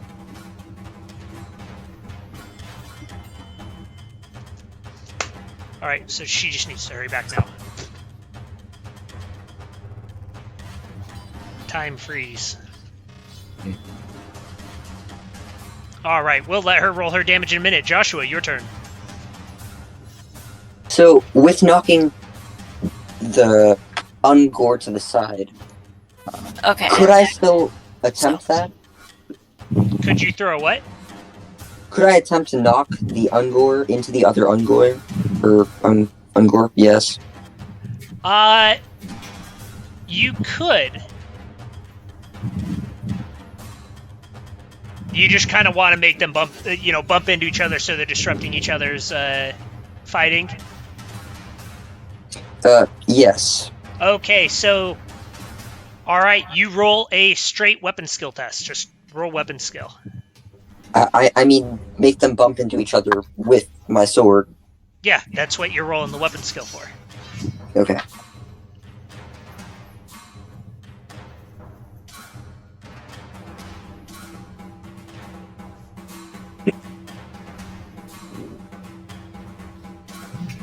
And Mishka will do Mishka will do 1d10 plus strength bonus, so Modifier of 0.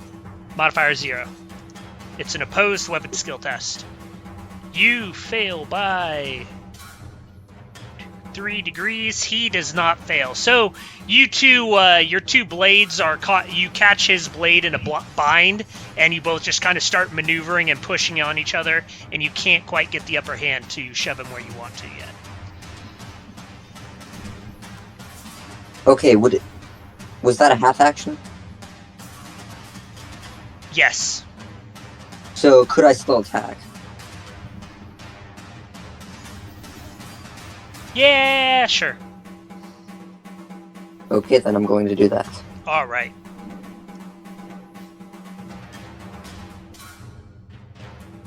Modifier of 0, is there a negative modifier for that? No negative. All right, and damage. All right, so you and the Ungor catch in a bind, and you and him are maneuvering against each other, trying to get the upper hand.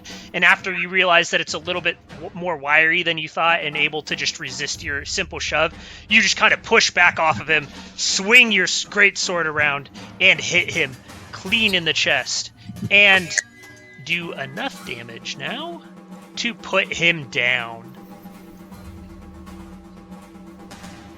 All right, and that brings us to Telkar. I kind of have to wait for Alyssa to come back. I was gonna say, I'm here. Oh, okay. I just gotta roll this. I did have a question for the bonuses. Is it rounded up from the single digit? No, it's just the tens column, right? Yep. Okay. Nice. All right, so Mishka begins beating on the Bestigor as well, his claws tearing rents in the Bestigor's armor. Now, Telkar. Okay, great. Well, after taking that hit on the shield last round, Telkar says, I've had goblins hit harder than that, lad. And then returns back with his hammers. Well, hammer, but multiple times. Another swift attack. Yep. Alright, that's 1 and 2. Only roll damage once, as it nimbly sidesteps, making you have to pull up one hammer blow short to avoid hitting Mishka. Mm-hmm. No! It writes out the entire quality list. Shorten this. I like it, though. Note for GM. 1 damage for Mighty Blow. Oh, no, I like it. Let's go. Okay. Anyways. 7. Alright, again, your hammer lets out a large gong-style ring as it impacts against its chest piece. Alright, now for the Beastmen. You know, historically, hammers are the best for fighting plate armor because it bashes it in. And when you have a best quality hammer, it will get a unique trait that other hand weapons don't. Best quality weapons get unique traits but you have to get them up to the best. You have to get them at best quality to get those traits. I noticed that's like kind of the weird thing about fantasy is basically every weapon is exactly the same until you get the best quality, and then they get nice little, interesting. Mm-hmm. I mean, that kind of makes sense, though, right? Like, if you're thinking about it's just because the total, what's it called? The array of possible numbers in fantasy, they tried to keep everything at 1 to 10. Like, everything is based off of a decimal system, so you can't have as much variation within that one set array of 10 as you can D&D, where you've got, 6 different shapes of dice in different quantities. So it's just the compromise they made. For a simpler system, just means it can't have as much nuance in it. Yeah, I imagine that like all the basic weapons that they're using anyways are just like crudely hammered pieces of pig metal, and there's not like that much of a difference between a hammer and a sword at that level. I mean, for poor quality, probably not, but there are some differences. Just, anyways, point being, Telkar, Marius, and Jay, and Mishka all roll 1 attack with weapon of choice as an attack of opportunity. Oh, nice. I thought for sure you were going to say Dondro. I was all ready. No, now I'm not ready. The Bestigor, looking at its note, glancing at how many rents it has in its armor and the blood seeping out, and noticing how many of its fellows are dead around it, lets out a large bellow. Mwah! And then all of the 3 remaining beastmen turn tail and begin to run. Hey, Mishka got a success. No, Mishka rolled damage. Mishka needs to roll it. Mishka rolled damage. 1 second, that was the wrong one. Damn, I really need to wear my glasses, okay? 0 successes. Oh. Wow, look at those. All those rolls are just like total garbage. 99 is real scary. Okay, No, so right? Mishka lunges after the Bestigor and trips over the body of the Gore lying dead at his feet and kind of clonks his nose into the ground and lets out a relatively high-pitched whine as he bloodies his nose. Everybody else, the beastmen successfully disengage and flee to the north. Is your rat okay? It hit the ground pretty hard. Good strong bear. She's okay. Okay, just want to make sure. I know wallabies can be pretty fragile. The 2 soldiers that are remaining standing are just kind of like take a moment to look around. The one that's next to Mishka kind of like sidesteps away from it a little bit, just a little nervous, standing right next to the big bear. And one of the soldiers hollers out, he motions, "Everybody, get inside the gate. We're sealing up." Alrighty. All right. Both the soldiers and all the civilians start running into the gates. Does anybody wish to delay for any reason? I want to grab my Rosie weapon. runs to Mishka and starts petting Mishka to make sure Mishka's okay. Mishka is probably going to growl at you. Can we check up on the capybara? I think. No. Nope, no touching, please. The wallaby. The Australian drop bear. I'm going to make sure that all the people who are behind us, the townspeople I gave illumination to, that they are filing in. Yes, like, all of the townspeople are making it in. Okay, you do see, you being the last one now, Luminita, you do see what looks like a carpet of beastmen streaming forth from out in the direction of the woods where you guys came from. It looks like the main war party has arrived. Okay, so as I see that, I'm shouting as loud as I possibly can, "Run! Seal the gates!" The gates! Wait, seal the gates before you get there? Yeah, that's what I mean. Mishka, No. let's go. All right. And as I'm running, I will be trying to pick up arrows from bodies. All right. Luminita, you get 3 arrows. Deal. Kate, or Nova, or whichever you do get your axes and knives back, you taking a few seconds to gather them up, knowing which way they went. Actually, you only have to collect the axes because the knife is over by the gate anyways when it missed over that dude's head. So Perfect. Also, Trinket is curious and wants to steal something. Is there anything he can grab? when you make it to the gate and turn around to make sure that Trinket is going to make it back to you, he approaches with a gold coin in his mouth. Lovely. Can Rosie grab arrows? Rosie was checking up on Mishka. Making sure. No, I know. This is quick. You guys will have plenty chance to get the arrows later, though. All right, you all make it into Not all. Oh, sorry, Hugo. Yeah. No, you can't dig your bullets out of the beastman. No.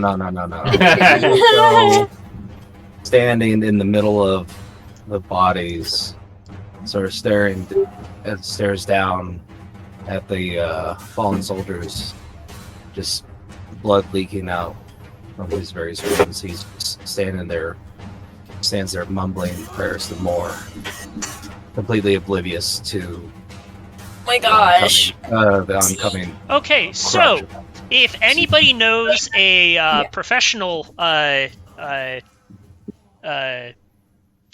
filmmaking digital film art studio, we have our first really cool scene of the night as civilians are streaming around Hugo, just parting around him, trying to push themselves through the gate, as this man in his long black duster and wide-brimmed hat is standing in the middle of the gate, looking down at all the dead soldiers on the ground, murmuring a prayer to the gods to see their souls safely to the afterlife.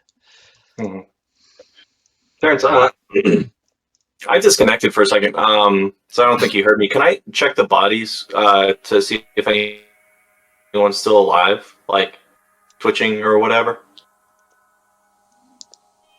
Just glancing as I'm running through. You do see one of the soldiers is clutching at his neck, gurgling softly. Okay, I'm gonna pick him up and run him in and try as best as I can to like jam a thumb into his wound. All right, you all push through the gates as they close, and the sounds of fire and chaos and battle quiet and deaden through the thick walls as the sounds of the city begin to filter in at you guys. Inside the city, everything seems as though it's safe for the moment. Civilians are running around in a state of panic, and surges of crowds are buffeting you all this way and that. Above you, the buildings of the city are dark and foreboding, twisting, reaching out above the alleyways and streets, as though each floor is stacked just a little bit wider than the ones that it's on top of.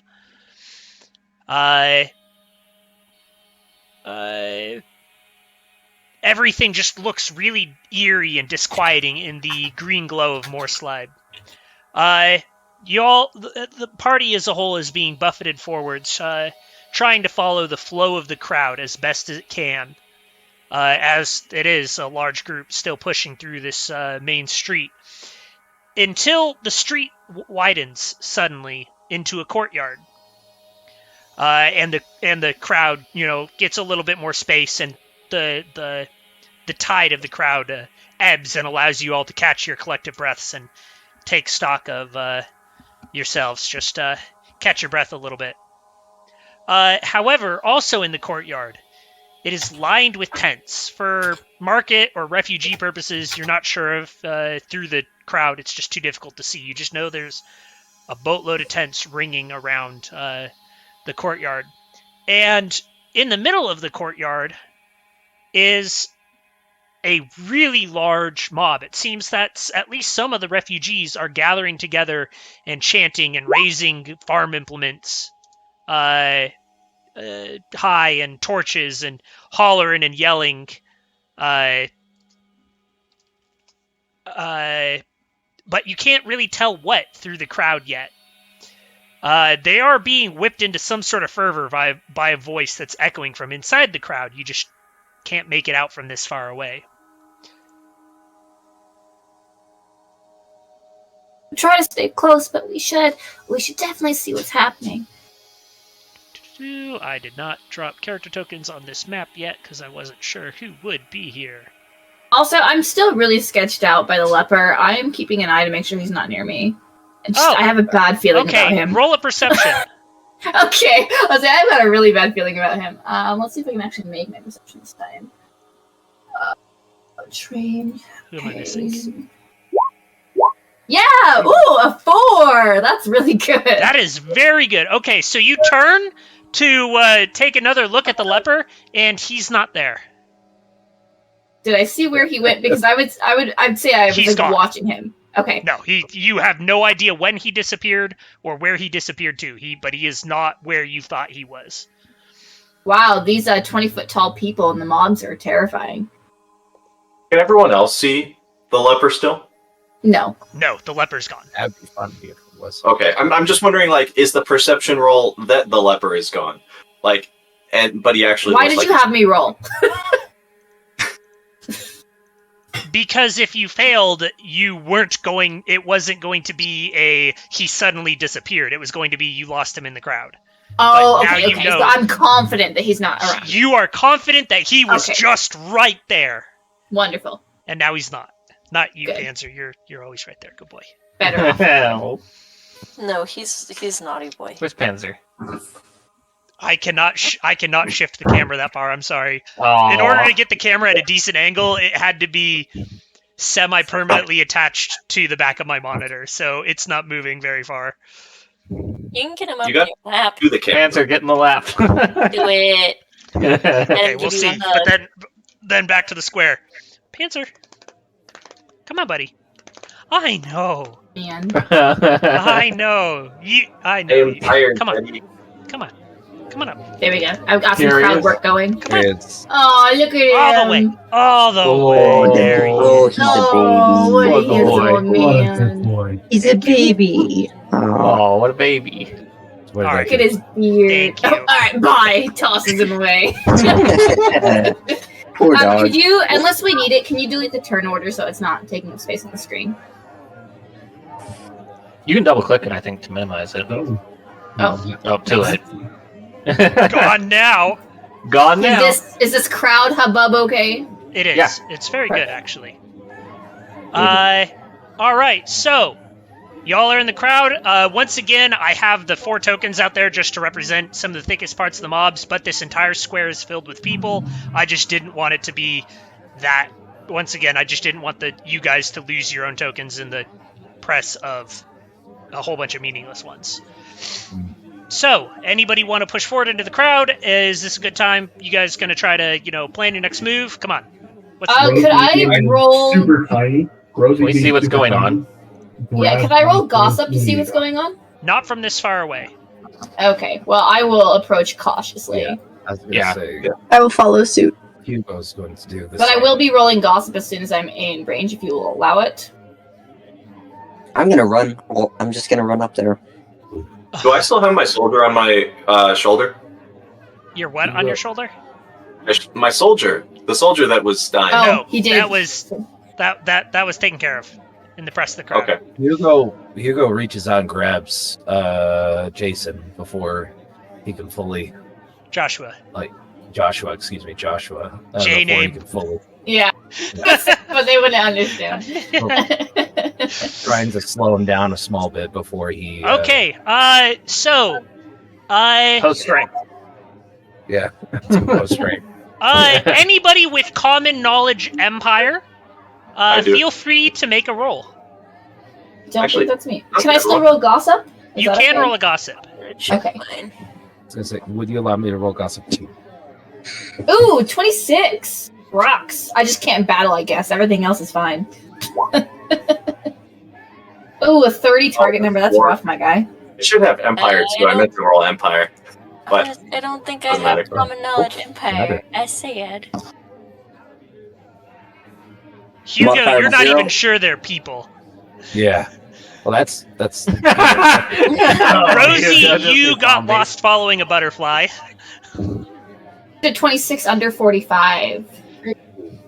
All right. Joshua. How is Joshua Joshua gets Wait. success. I'm seeing.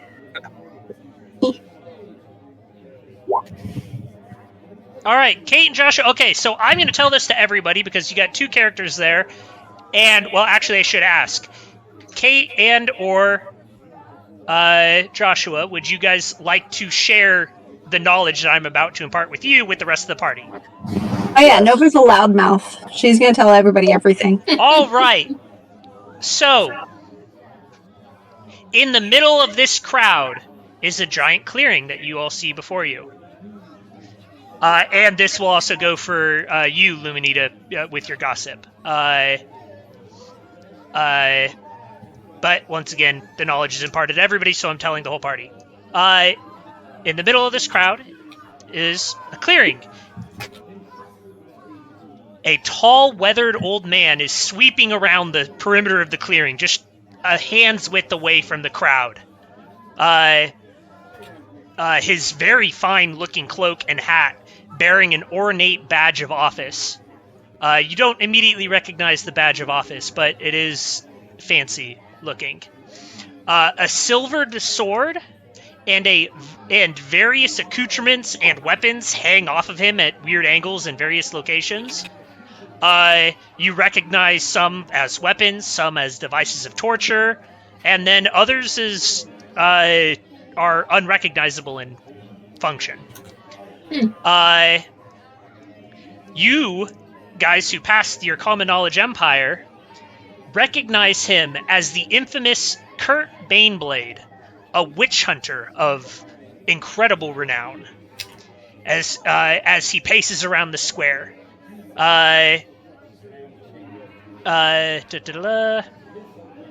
He's probably, honestly, for you guys, he's probably the world's most famous witch hunter at this time. Seeing him here is a little bit of a shock. No one knows for certain how many cults and witches he's rooted out of the Empire's underways, but every single time you hear his name, the number is inflated more and more. So he kills a lot of witches. Can you explain for those of us that don't know what exactly is a witch? A witch is anybody who is using magic that is not ordained or approved by the Imperial Colleges of Magic. So, it's considered a magister or a wizard if you are trained by one of the 8 colleges of magic. If you are not trained by one of the 8 colleges of magic, you are a witch.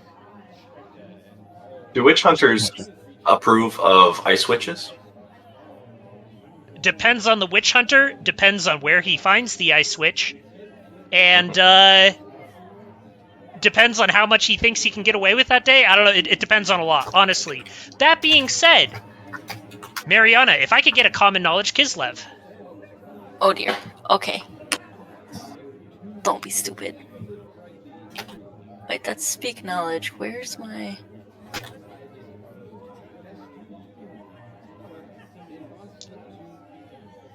I managed to not put down common knowledge Kislev. Do you have any common knowledge skill at the moment? I do not. I don't think. Let me check. Roll just a straight intel. Okay. I don't know how I missed that. Everybody stop moving your tokens for a minute while I'm describing these things. Everybody gather back around in the middle of the screen. All right.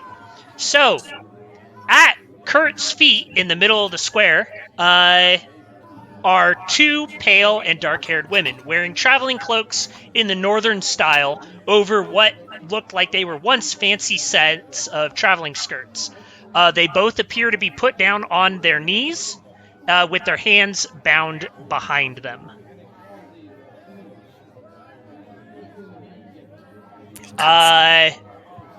That is for if you passed the Kislev check, which you didn't.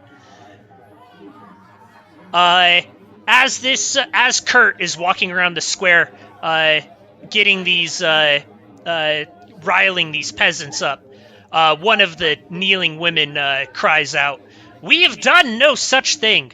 We are agents of the Tsarina looking for Kislevite refugees within the city. We're looking to bring our people home." The witch hunter stops and pivots on the ball of his foot. And then, Oh, so you admit to being spies, an agent of a foreign monarch, performing official actions within a pious and innocent city of the Empire? No writ of passage or permission to be here? I'm sure these good people will be relieved that you are here just to collect your spies and return home to report. There's another bellow from the crowd as things continue to tense. The same kneeling woman snarls out again. We are Ice Maidens of the Queen. You have no authority to treat us in such a manner. Hugo and Joshua, you guys are close enough. The rest of you are not. You guys see the barest hint of a smile on the Inquisitor's face. Ah! Admitting to being witches as well, then. Listen to these two. Openly bragging about harnessing an unordained, untested, and unauthorized magic within Empire lands!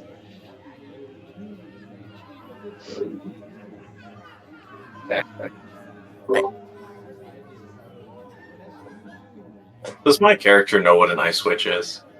No. Wait, was he... I'm sorry, maybe I was taking notes. Was he accusing the people at his feet or other people? He is accusing the two women that are bound of his feet.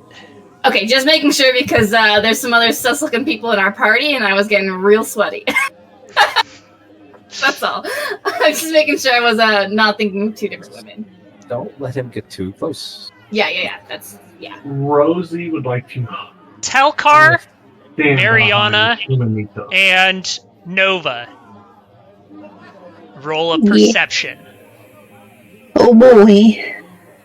Do they okay, just really quick, because I'm still learning, like, the lore of this world. Is reading astrology charts and using the stars considered witchcraft, or is that science in this world? No, it's a science. Perfect, just making sure, because I was sweating. The comment is a very common, like, religious symbol and everything, so... Also, because I am mostly familiar with the lore, but not entirely, would it be accurate to say that the Ice Witches are sanctioned, just not by the Empire? Yes, but they're sanctioned like- by the Ice Queen of Kislev, who's 1,000 some odd miles away, They're and closer to they the have no protections here. That's what I meant earlier Your by Ice Queen is if Katarina, ice magic correct? is sanctioned, is it depends on where they are. Like, a witch hunter would never accuse an ice witch of being a witch in Kislev, because then he would die. What is the relationship between Kislev and the Empire? Allies. Oh, interesting. Very interesting. Okay, cool. Okay, so the three I just asked to roll perception, I'll get to you in a moment. Hugo and Joshua, you guys are close enough to be seeing all of this go down directly. What about Luminita, Rosie, and Marius? What about us? You guys have a moment, because I keep on, moving the action, so some time is passing. You guys have the ability to move somewhere else or do or say something before I keep this moving. So I know Hugo is a vampire hunter. Did we have a witch hunter in the party? No. Oh, wait, what is our dwarf? It's going to take a minute to remember your name. I'm so sorry. Telkar is a priest. A priest. Okay, and Marius is... A knight. A knight. Knight. Okay, for some reason I swore we had a witch, but no. Hugo looks like a witch hunter, and Okay. functionally is almost the exact same, except witch hunters focus on chaos, and Hugo focuses on the undead. Undead. Okay, I'm gonna step up to Hugo to see, like, to get a better look, because I can hear pretty well, but I can't really see what's going on. And I'm gonna whisper to him, like, I don't know if this is a safe, secure place for me to be right now. In, like, the lowest voice I possibly can. Hugo leans over and says, "Just act rowdy and rub some dirt in your face. You'll fit it." I think we're probably already pretty beat up, but yeah. Marius and Rosie, was there something you guys wish to do or say as well? Yes, I'm gonna send you. Bet. And Rosie. Rosie just kind of crouches down, or just kind of tries to make herself smaller than her 5'0" stature already appears. You are blending in with the crowd quite well. You are small. Small girl, small.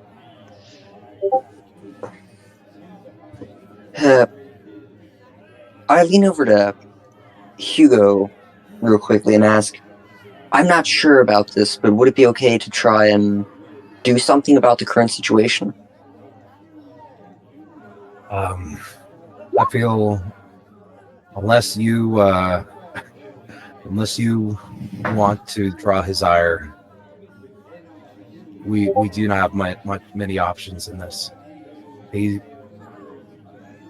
With these trials, I'm surprised he has not killed them yet, or let the mob tear them apart. All right. Is there any way we could de-escalate the situation I was gonna say, from over here without anyone noticing? I'd say we try to convince him to send them back to their home to be punished. All right, Quote, unquote. Nova and Telkar and Mariana, before you guys can join in that conversation, actually, so not Telkar, Nova and Mariana, you guys notice a short woman who doesn't seem to fit in with the rest of the mob. She's watching Kurt from the shadows of one of the tents. Her clothes are fine and well-tailored, with almost no wear on them at all, and you see wisps of fiery red hair sticking out from under her traveling cloak she's wearing with her hood up. Suddenly, she locks eyes with each of you in turn and slides beside you two with impossibly graceful movements.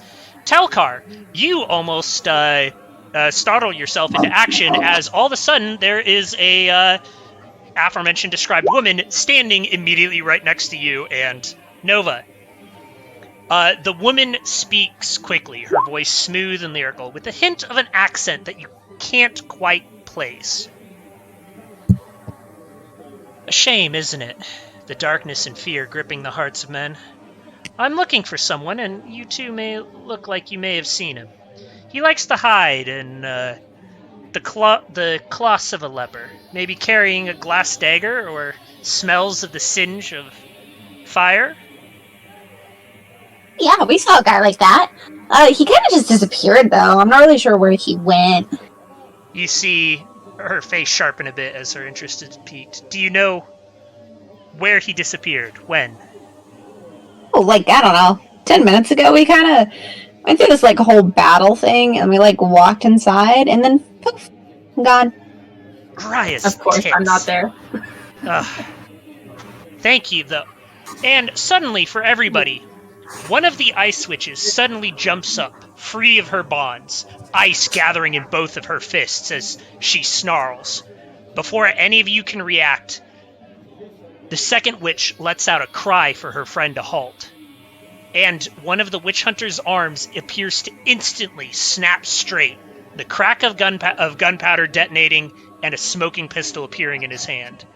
The freed ice witch crumples to the ground, blood oozing from one of her eye sockets.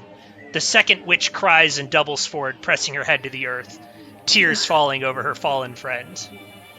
I am mortified.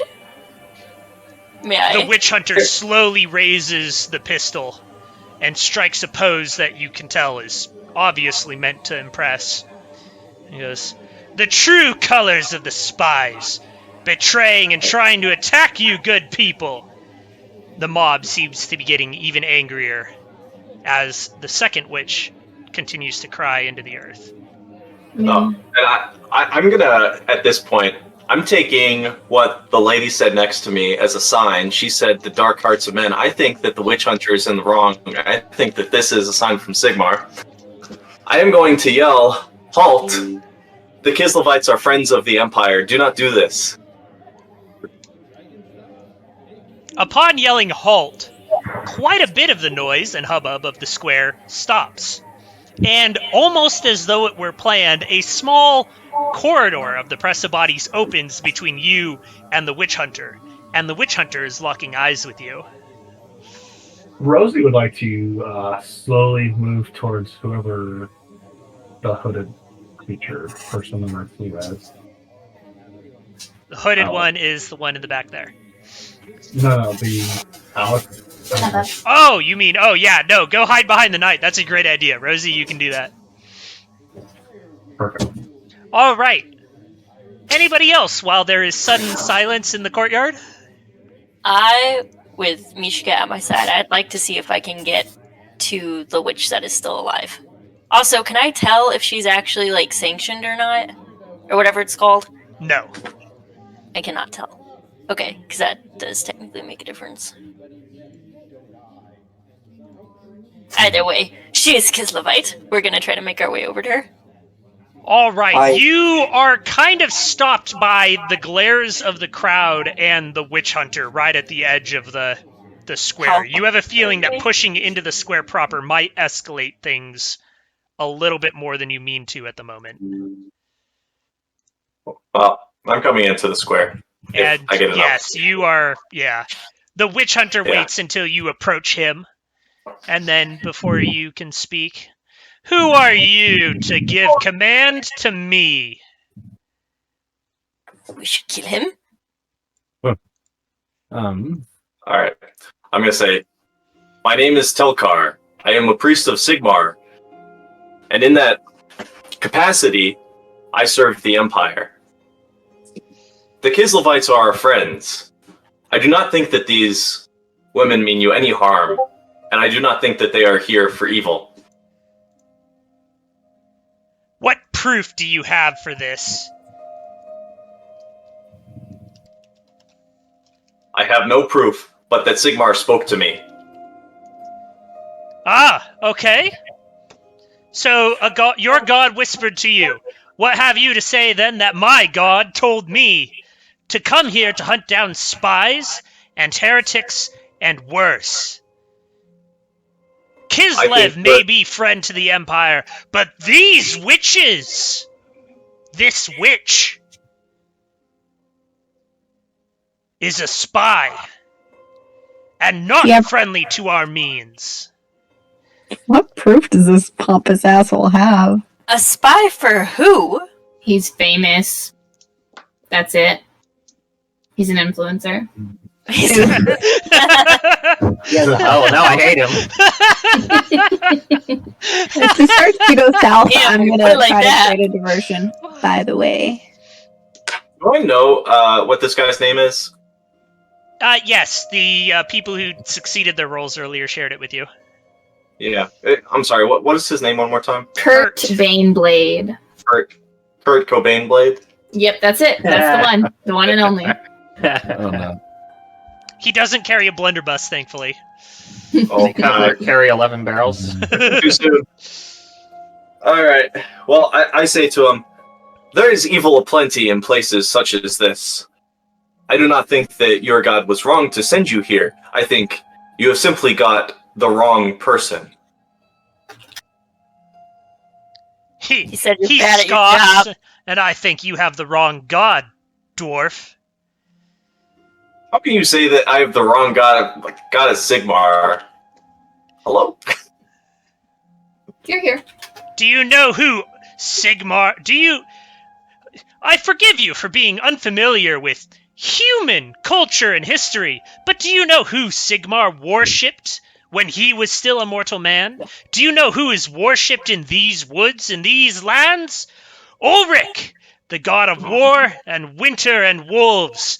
He protects these people, and he protects them now, while you, Sigmarite, ask us to let this spy go. And it was Ulrich he's one that of made these. Sigmar a god and trusted him and empowered him. And I think that you should give the same trust to me. All right, while these two are arguing back and forth, was anybody else hoping to do or say anything more? Can I interject? In one moment, if nobody has anything as a side thing. I would like to roll a secondary gossip check to see what the crowd is whispering and muttering about this this spectacle. Roll it. And while she's rolling, anybody else? I was almost tempted to. Can I see? Oh God. Got him. Marius? Can I see who this is or recognize this person? Yes, Newcomer? she's shown herself. You all can see her back there now if you wish to look that way. Well, I know, but does Marius know any insights that can be gained? I guess. about who she is. Not from this far away. With people in between, you can't tell much of anything. Okay. We'll also listen to gossip. I keep circling around those stalls then. All Also, right, I- Luminita. There. It appears that there seems to be a division. Oh. A great number of the mob are Ulricans, but there appear to be some Sigmar, some faithful to Sigmar as well in there, as well as you hear a couple prayers to Tal and Raya. So it seems that some people are divided by the argument of faith going on now. And really quickly, obviously he hasn't moved yet, but where are you, Telkar? Like, where are you actually standing? Are you still that far back, Right. like yelling at him? I would definitely be like right here, probably Okay. in the center. And what are the other two gods you said people were talking about? Tal and Rhea. Okay. And what are those gods? Just like give me spark notes. Both So- those guys. Tal and Raya are the twin gods of the rural folk. Tal is the god of the hunt and bringing life through, kind of like the Ranger's creed of, we thank the deer for its sacrifice to, keep us fed and keep the circle of life going. And Raya is his wife, the goddess of the harvest and fertility. The nature side of the Tal and Raya are the most common of the rural worship gods. What I was going to do is I was going to try to convey to Telkar to maybe reach out about those two gods, but they don't seem very relevant to the situation. So I was like going to help him pander to the crowd essentially, but that doesn't do me a lot of good. They're just peasant gods. Damn. Just peasant gods. Just classic. peasant gods. Wow. Man, Oh, maybe what I can do, even though Telkar and I aren't necessarily acquaintances, I want to help him out. So I think I'm going to try to start doing some crowd work, just like going around and maybe like, oh, well, Rhea this and other god that, and what would they think about the situation? Okay. And You were doing that. Hugo, did you have something you wanted to say? Yes. Wish to call out to him. Okay, in class you got to for- wait for Jay as well, because Jay is also That's okay. wishing to speak directly to him. Marius, I know what you're doing. Rosie, you're still shadowing Marius. Do I know Rosie's foreshadowing me, or She Marius hasn't not made aware? any effort to hide. I think she's mostly looking to you for protection.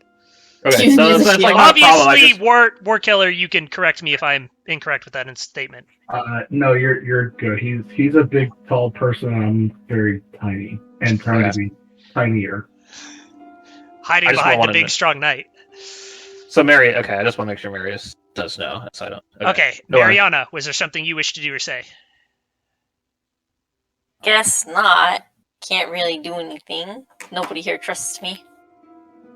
Good call, actually. I wasn't going to say anything, but that's a very good catch. And Nova.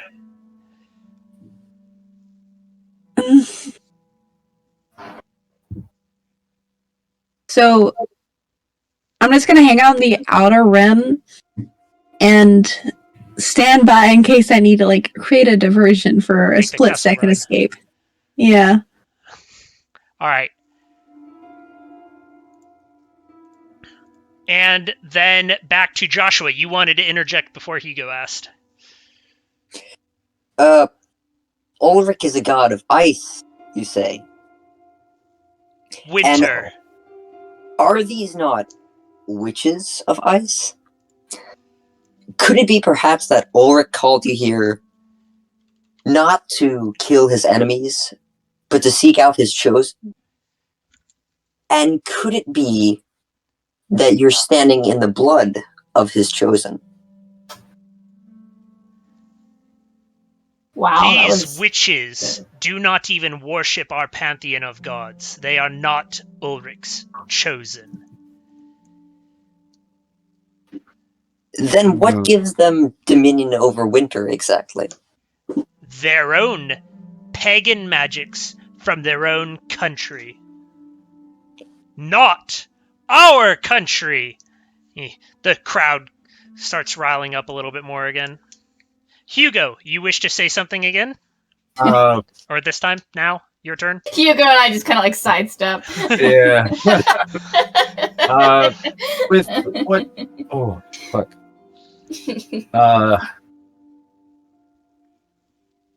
Hugo calls out and tries to call out in classical language to the Inquisitor.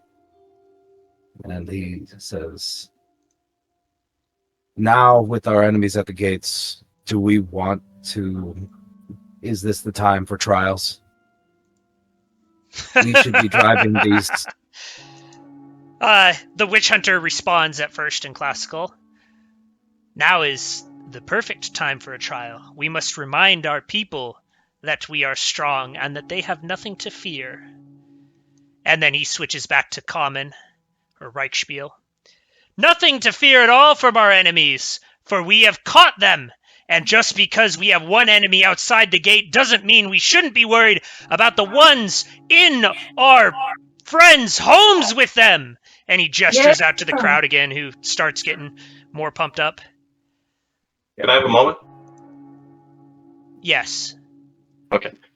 I'm going to turn towards the crowd also and hold my hammer aloft and say, followers of Sigmar and faithful of the Empire all, are you going to stand for this murder of innocents and allies of the Empire?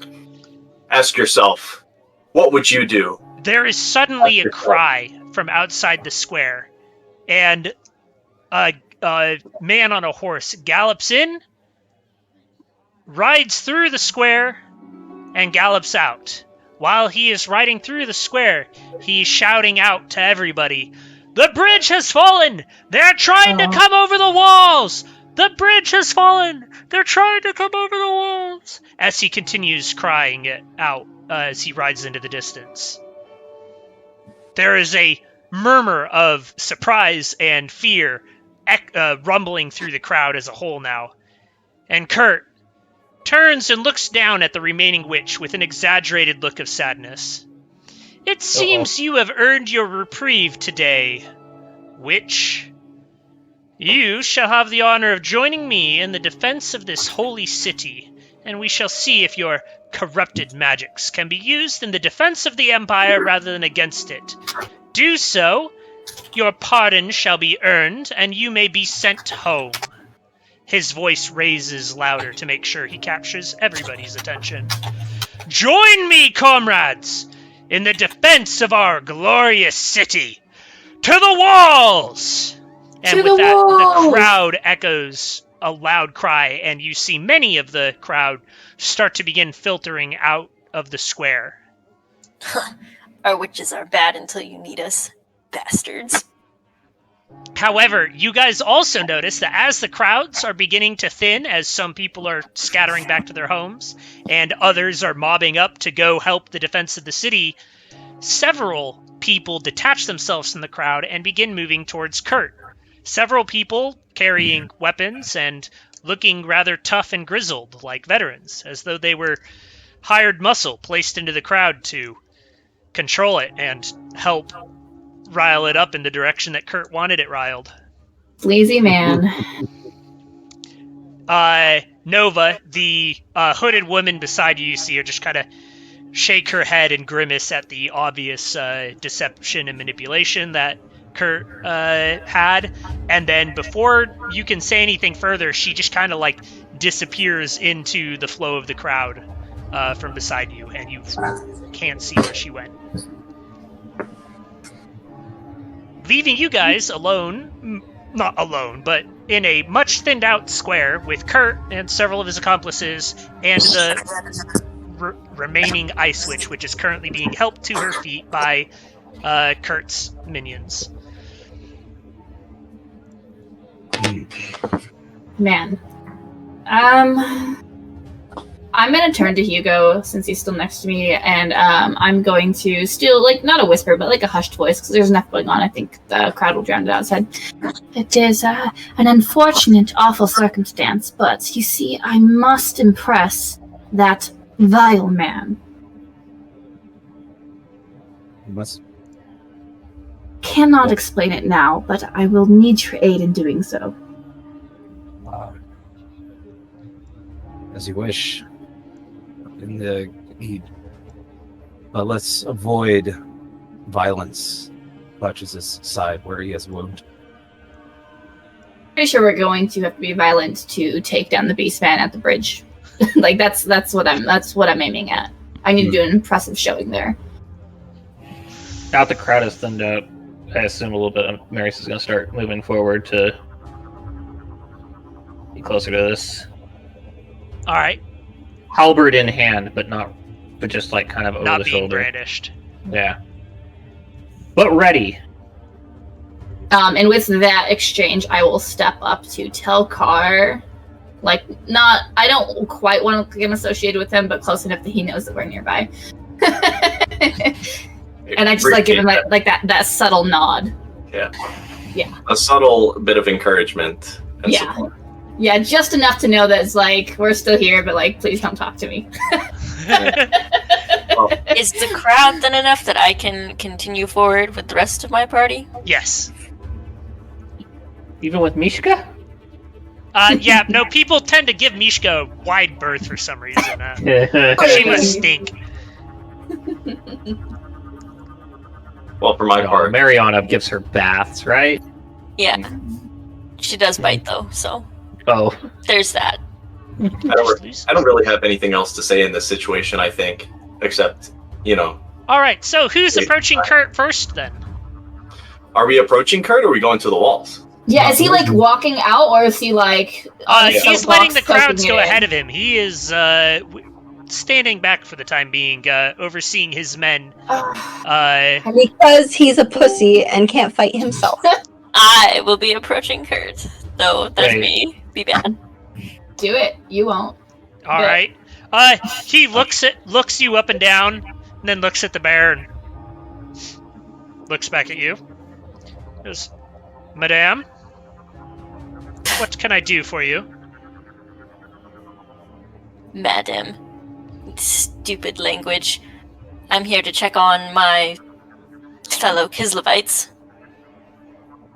He just kind of softly snorts and gestures. He goes, the one that didn't try attacking an agent of the Emperor is in fine health. If you chain a bear, it will bite. I'm gonna go check on the one who isn't That's dead. good. I like that. Good. All right. I was gonna say, is there actually any way for me to tell if she is? I don't know if this is the right term for the Kislevites. An actual ice witch? An actual ice witch, yeah. You can ask her in Kislevite, but no, you don't. You don't know if there is a. She certainly looks the part from what you know. So if she speaks Kislevite and she looks like an ice witch, and she probably is an ice witch. Her friend did summon an ice ball around her fist, so at least one of them was an actual witch. Okay. I'm gonna ask her in Kislevite, were you two traveling together? All right. While she is doing that, anybody else with Kurt or with each other? I'm so nervous to talk to him. I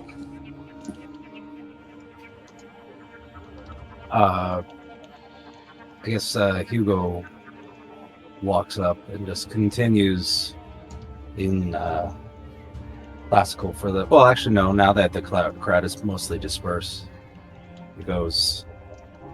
I understand the time for showmanship, but staring down at the one, we probably could have done this better.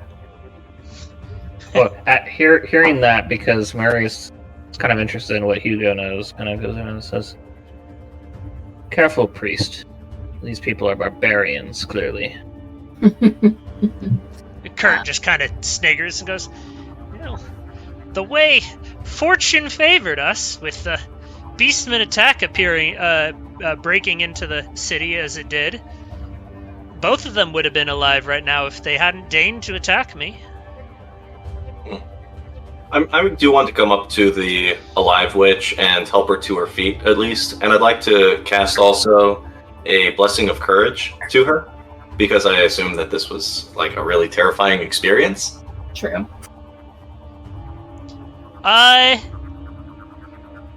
Go ahead. For us that don't know what that is, can you tell us what that is? That far, a blessing of courage.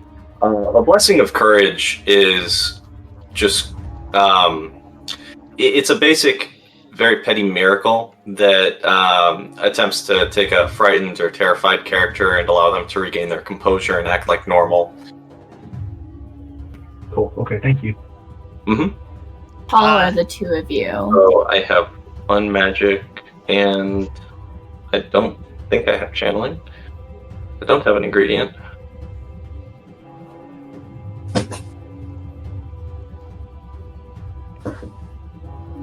Okay, several things happen simultaneously that make everybody who's already on edge kind of ready their weapons. Telkar approaches the ice witch and is muttering under his breath to Sigmar. The ice witch suddenly rears one hand back, it quickly being enshrouded in icicles. Several of the guards draw their weapons to brandish them at the ice witch. Kurt has holstered his pistol and has a new pistol in his hand, but it is not raised. And Mishka and Mariana look like they're in a battle-ready position in defense of the ice witch. And half a second later, after everybody realizes that y'all just kind of reacted at once, the ice witch just snarls out in some kind of halting common. You should know better than to cast magic on somebody without permission, barbarian. Oh, wow. Spit on her. Don't spit on her. You might like it. Mishka will spit on you. So, the spell was successful, Telkar, but it seems like it was unappreciated. Yeah. Well, I will say, my apologies, milady. I do not know your ways. She relaxes, and then so does everybody else. It's like that old West movie where everyone points their guns at everyone. They're just all like standing still, waiting for like anything to happen. Yeah. Yeah. There's a tumbleweed going through the square. You guys aren't sure where it came from. You hear a bell tower chime 12. For Marius' sake, it'll chime 13. No. Taller the two of you. Say that again. How tall are the two of you? Marius is quite tall. He's about 6 foot. Yeah, Plus, very bulky with all the armor stuff. You're a knight because that portrait makes me think of like assassin, like with the hood and armored. So he does have like more adornments and like a cloak and stuff additional to extra things a normal knight would not have. Okay. Yeah, he's the one, if you remember the first session when I described, his armor and his tabard, which has the knight's crest on it, just kind of look a little worn, but he makes up for it in other flourishes, a traveling cloak, the hood, some other fancy and foreign-looking gear. Just skulking behind the two of them, since they're a similar size to me. Alright, well, after a couple more seconds of terse silence, Kurt just kind of snorts. Does anybody else have anything they wish to distract me with, or may we move to defend the city now? Let's go kill some beasts then. Well, I don't really. I guess I do maybe have some enough attention, but where did the one lady leave?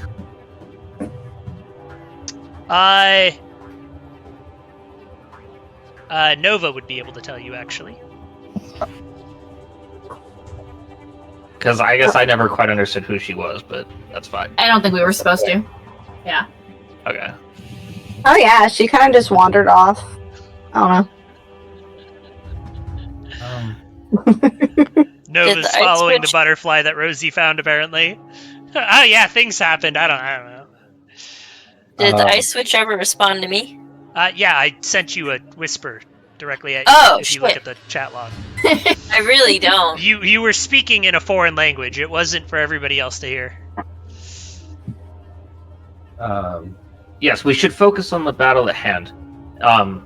kind of look at the rest of the party just in general, because Or- Marius was not looking to know who would know this, but he's going to ask the party in general. Did any of you get a good look at the size of the horde that's approaching? Oh, It I seemed did. like it seemed more like a river than a horde.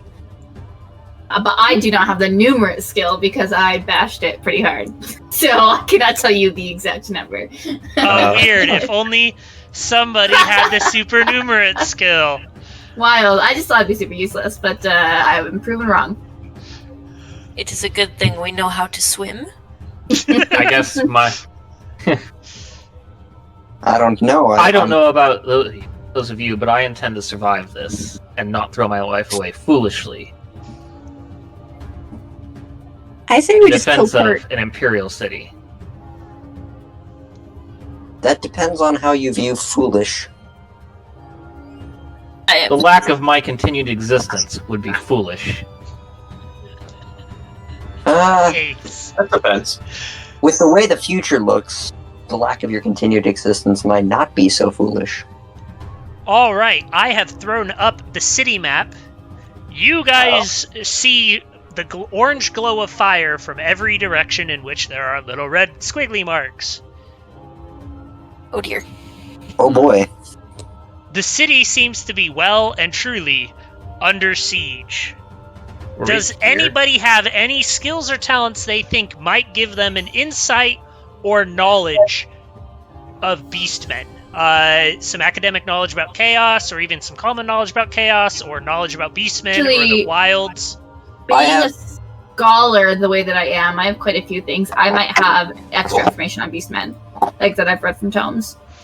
I have. Is this where we're at? Yes, Where was about that square there. at? Yeah. Okay. I have every animal skill, so I would like to assume. Well, they're not animal. Okay, I was saying, They're barely sentient, but they are sentient. I have common knowledge Skaven. Would that be of any help? No. Wrong type of Yeah, beastman. pretty good. Yeah. These So, are I don't goat want beastman, not rat beastman. I only know gossip. So with how large this is, the siege is going on. Do we want to split up 4 and 4? I know normally don't split the party, but we have such a huge party. It's like 2 small parties at this point. Or do we want to stay together? The giants in the who all saw the giants off in the distance? Luminita. Giants. Oh, were there giants? I assume Yeah. so. Hulking were- figures 2 or 3 stories tall. Oh, Yes. jeez, I missed that. Yeah, so I was the one that saw it, and I don't think I told you guys what I saw. I just said, run as fast as you can, close the gates. Yep. I was trying to prompt. Yeah. So let me. I will. Man, I really don't want to like put face to him, but I will gingerly walk up to Kurt and say, I hate to be the carrier of bad news, but it does appear that colossals are on their way. Kurt just kind of stops and you see his eyes just kind of shift back and forth a couple times. He goes, well, shit. They were coming from the He just kind of westernmost slowly gate. just kind of turns and looks at each of the directions and the fires coming from them. And then just slowly turns his head back towards everyone, cocks an unsure smile. Well, my new friends. It looks like we've found ourselves in the middle of a blood ground. He looks at looks back at the ice switch, looks at all of you again, and goes, well, we won't be going that direction then. Oh, what a scumbags. If you care to Yeah, I did join me, say- I plan on heading to the castle, making sure we take stock of an actual defensive force, and joining in the actual planned defense of the city rather than winging it. Would we know how much time we would have until those creatures reach the city wall, roughly? As I was watching them descend. They look to be taking their time enjoying hunting all the civilians in the shanty town, so... Okay, so after he says Sometime. that, I will continue. That is the most wonderful plan. I concur. I've seen this many times before. The Beastmen hate civilization. They hate cities. They will burn this place to the ground and put everyone still living in it to the sword. We should flee while we can.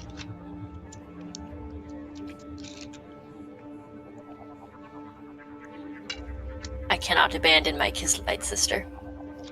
So we take her and we flee. Fine, we will rescue the witch, but we must leave. Excellent. Yes. Perhaps And we then- need not take her. As a slip. I know this well. Perhaps we could buy her. I do not think he would. This man seems like he would let her go for a reasonable, perhaps small amount of money. His face looks that way, but I don't think he would. Can Perhaps she fake her own death?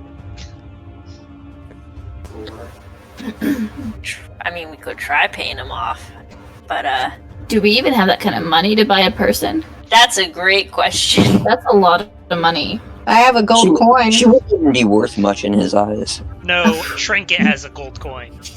Trinket He hasn't surrendered it to you. Your fuzz noodle, Stupid rat. your fuzz noodle can pay. Yes. This guy does seem kind of sleazy. You know, maybe he would be willing to sell. Maybe. Now, are we saying this out loud in front of Kurt, or are we huddled? Are we sidebar? Like, what's the? Oh Most yeah. of us are trained in gossip, so we're like speaking all of this in like code and like whispering it I and don't praying think that's everyone what else is following gossiping along. means, but sure. That's exactly what gossiping means. I don't know. I think it's a pretty on the. There nose. actually are like speak secret language. I was gonna say though, Skills. gossiping absolutely is the art of talking about someone in the same room as them and them In just front not of- yeah. knowing. Yeah. So, I would argue that is Trust the gossip. woman's opinion on that one. Wow, but not wrong. Kurt and his several mercenary strongmen do not seem to either have heard or been bothered by your guys' line of conversation. Oh, did he react to what I said though, Terrence? When with Marius's proclamation of death, imminent death and destruction? He pointedly ignored it.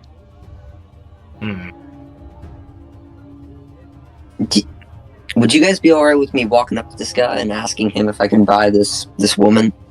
You I know are that- your own person. You're your own man. Do You're it. a free man now. Do as you wish. Free? What's free? Hopefully her. Yes.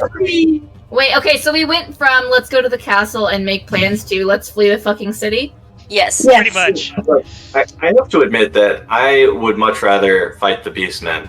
All right. I don't I'm think a it would- little on that side too, I'm not gonna lie. I don't know. I feel like we got a giant coming. Okay, and hang on. So We hear me out. We are going to have to fight our way out of the city. It is completely surrounded one way or another.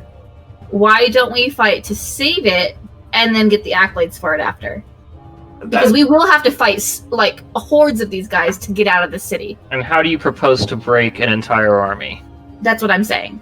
I But see. when we have the Castle Milita and possible reinforcements, as well as this scumbag who has a great track record of taking things down, I feel like our odds will be much higher. I have no Actually, confidence in these. Could I do a Imperials. divination check on it? Perhaps we could escape by water? No, party member to party member, you guys are convincing each other by your own words. That's that's what I was. I do think that we could kill the leader of their warband, right? If we killed the leader, wouldn't that make the rest of them possibly scatter? Yeah, this is a good And plan. are you capable of such a feat, dwarf? No one knows what they're capable of before they do it. They just have to try. me and my beast star. These are no match for us. I With believe. But I believe in my hammer hand. the aid of the Ice Witch, we will be that much stronger. Yes. They- simple brutes. I believe we possess greater strength in such numbers. Kurt does choose this moment to interject. He goes, all of you defeatists, I should string you along with the witch. There are at least 7 regiments in the city at the moment, regathering their strength from after the war up north when we selflessly helped Kislev, I might add. Humble brag. We have much more than the local militia to rely upon. We will hold. I have experience with these state troops. They're nothing to brag about. Yeah. Yep. I feel that if we were to flee, we would be no. If we are to stay, we would help prevent needless deaths. All mortals must end, but they will be desecrated by these foul beasts. Are you planning on keeping this Ice Witch chained? He already No. released her. Oh, no. Yeah. Yeah. No, as Shut long up. as she stays within my line of sight and helps me kill these beastmen once we enter combat. I am true to my word, always. I feel like that's a lie, but alright. Side thing for me, could everyone switch their Roll20 names to their character names? I am having a hell of a time remembering Discord names and real names and character names. There's just too many people. Oh, I thought I did. I think I Yep. just... Like your actual, if you go to settings, and then I believe it is personalization and display, your Oh, display right, name is what right. you need to change. It's just driving me absolutely fucking mad. I can't remember who anyone is. We will remember that. Well, to remind us for the beginning. We're winding down right now. We actually got through this one a little faster than, especially compared to last week, a lot faster than last week. So, we're just coming up with a plan moving forward. Yes, those who voting stay have yet to... Oh, yeah, I'm voting stay. Okay. Yeah. Unless... Put it in the chat. We need a consensus. Yeah, that's why I did it in the chat because everyone kept talking, but no one was really. That's 4. We could split the party, guys.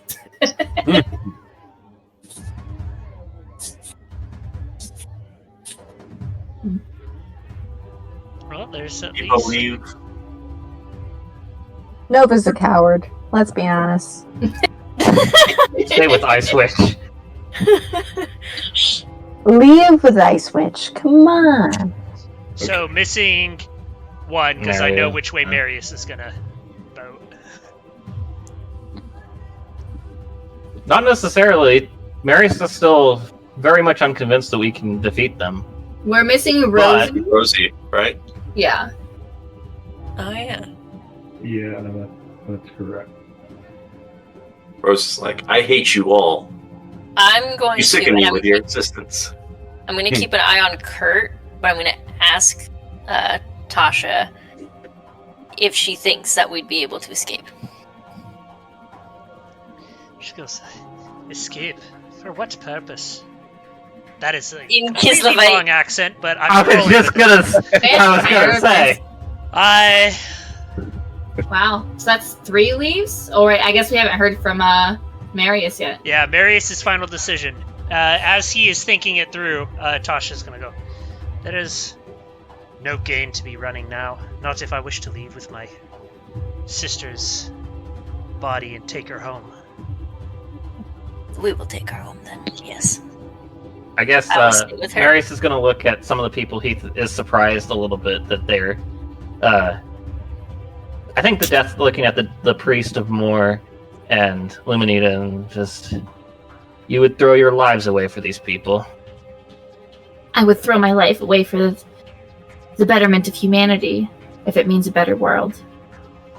My entire life has been defending the helpless. So Marius kind of just shakes his head at Hugo's words about the helpless. It's not worth the effort. But at Luminita's words, just kind of almost wistfully says, those days are long since past. Perhaps for you, but some of us hold hope, faith.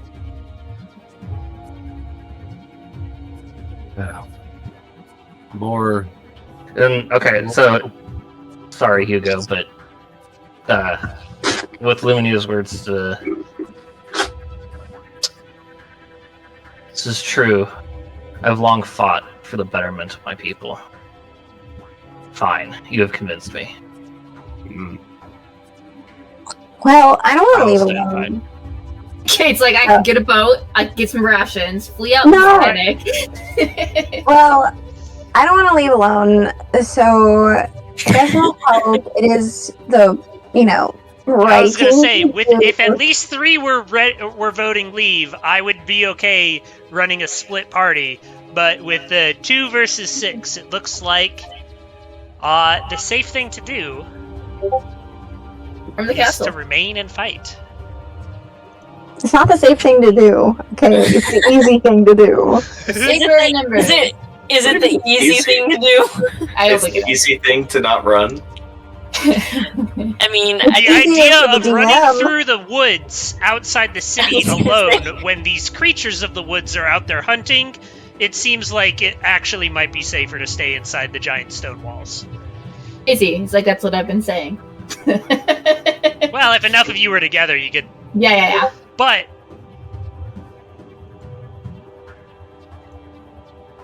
Alright, so... We have our party's goal or motivation. We need objective. Are you guys going to continue and join Kurt in going to the castle? Or do you guys Yes. have a... Okay. Yeah. Cool. That's honestly, like, obviously I want to help the city, but that is also the safest thing for us personally, is to be in the most well-guarded place in the whole city. Alright. And... then I have one more thing I need from the party. And then we can begin wrapping things up. I am getting really tired of calling you guys the to be named on Scabbard. We need Oh god. a I group like the name to be named. name. Ready for that. We haven't really made a name for ourselves, and we don't even know if we like each other yet. Like, it's The rat bastards. I understand Yes. in character. But I need something to call you guys on Scabbard so I don't have to rewrite 200 pages when you guys do finally start calling yourselves by name. Shit. Rat bastards. The rat bastards. No. Yes. No. Yeah. It's a curse one I just put in. That's not Is that besties or beasties? Best. Besties. The Beckhoff besties. curse. Scions, but better. Mhm. Wow. Scions 2.0. 2.0 already happened. That was... That would They also died. Oh, No, then I think that's a cursed namesake. Yeah. I feel like we should be Scions 1, since that seems to be, the next thing that things are using. No, I mean, I think Everybody's going back Yeah. to 1 spelled out. Yeah. I think Scions is a cursed namesake. Oh, Is anyone in this group an elf or a halfling, or is it? Not that you know of. Humans and you, I know dwarf. of. Yeah, we could be the dwarf and the 7 humans. that's kind of funny. You know, that's not Snow bad. White and the conceited dwarf. how about a bear and his friends? Alright, so obviously you guys still need to make a name for yourselves. I Yeah. will just have to deal with editing Scabbard. Mishka's friends. Let us take the week to Mishka's talk it friends. over in Discord, maybe. Yeah. If you guys Mishka's friends. come up with any great ideas, please share them with each other and figure something out, because that, like I Okay, said, hang it's on. only, it's Hang on, only hang on, for hang on. out of character for Scabbard purposes, just because I'll I say keep on should having be. to write stuff down. Oh, yep, that's it right there then. If it's out of universe, Mishka's that was the Mercenaries. winner. Mishka's Mercenaries. That's perfect. Plus Okay. 1. Hang I on, like hang on.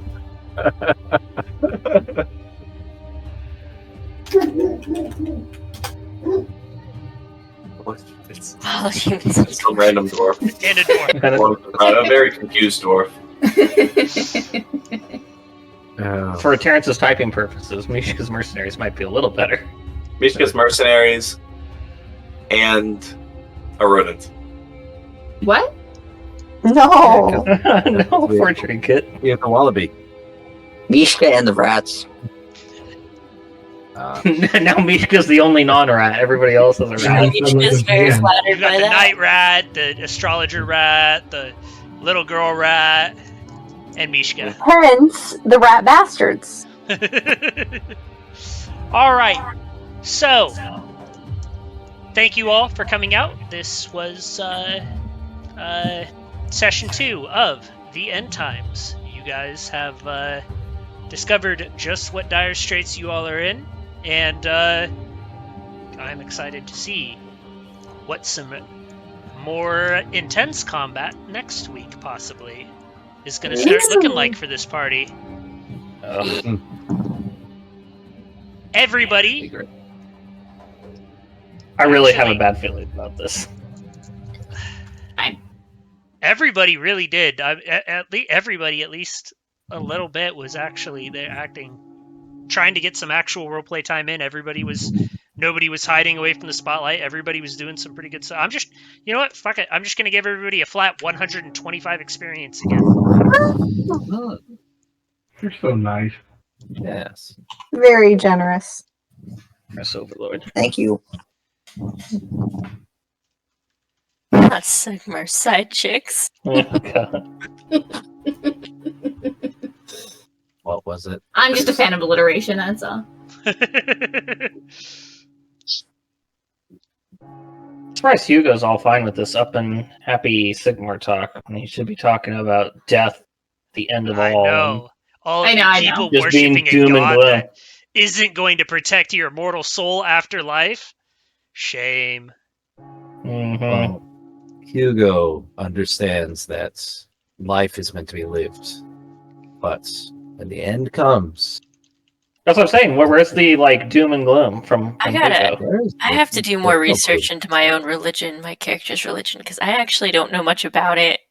And I'm hearing the talk, and I'm like, dang, now I actually gotta learn about mine. So thanks for that, y'all. Just do Urson and the giant. Oh yeah, it's Urson, yeah.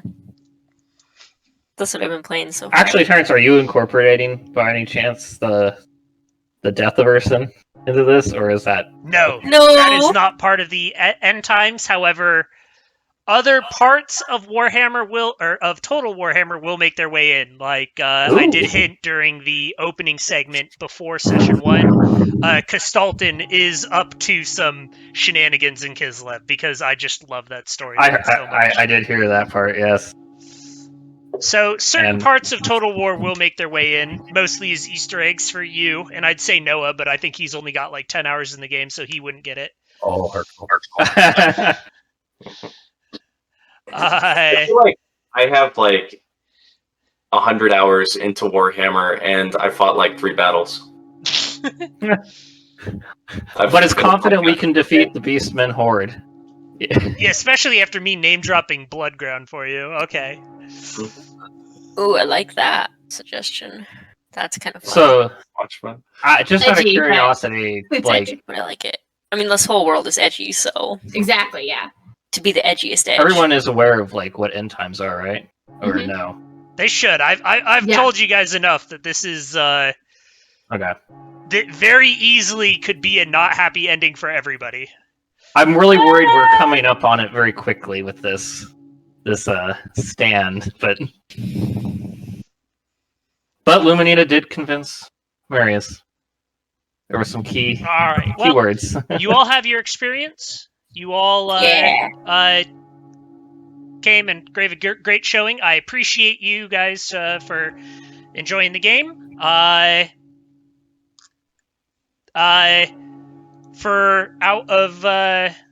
Actually, you know what? I'm going to stop the recording, stop live stream with that, and I'll just have a couple more items. So, for anybody watching this, present or future, thank you guys, and we'll see you around.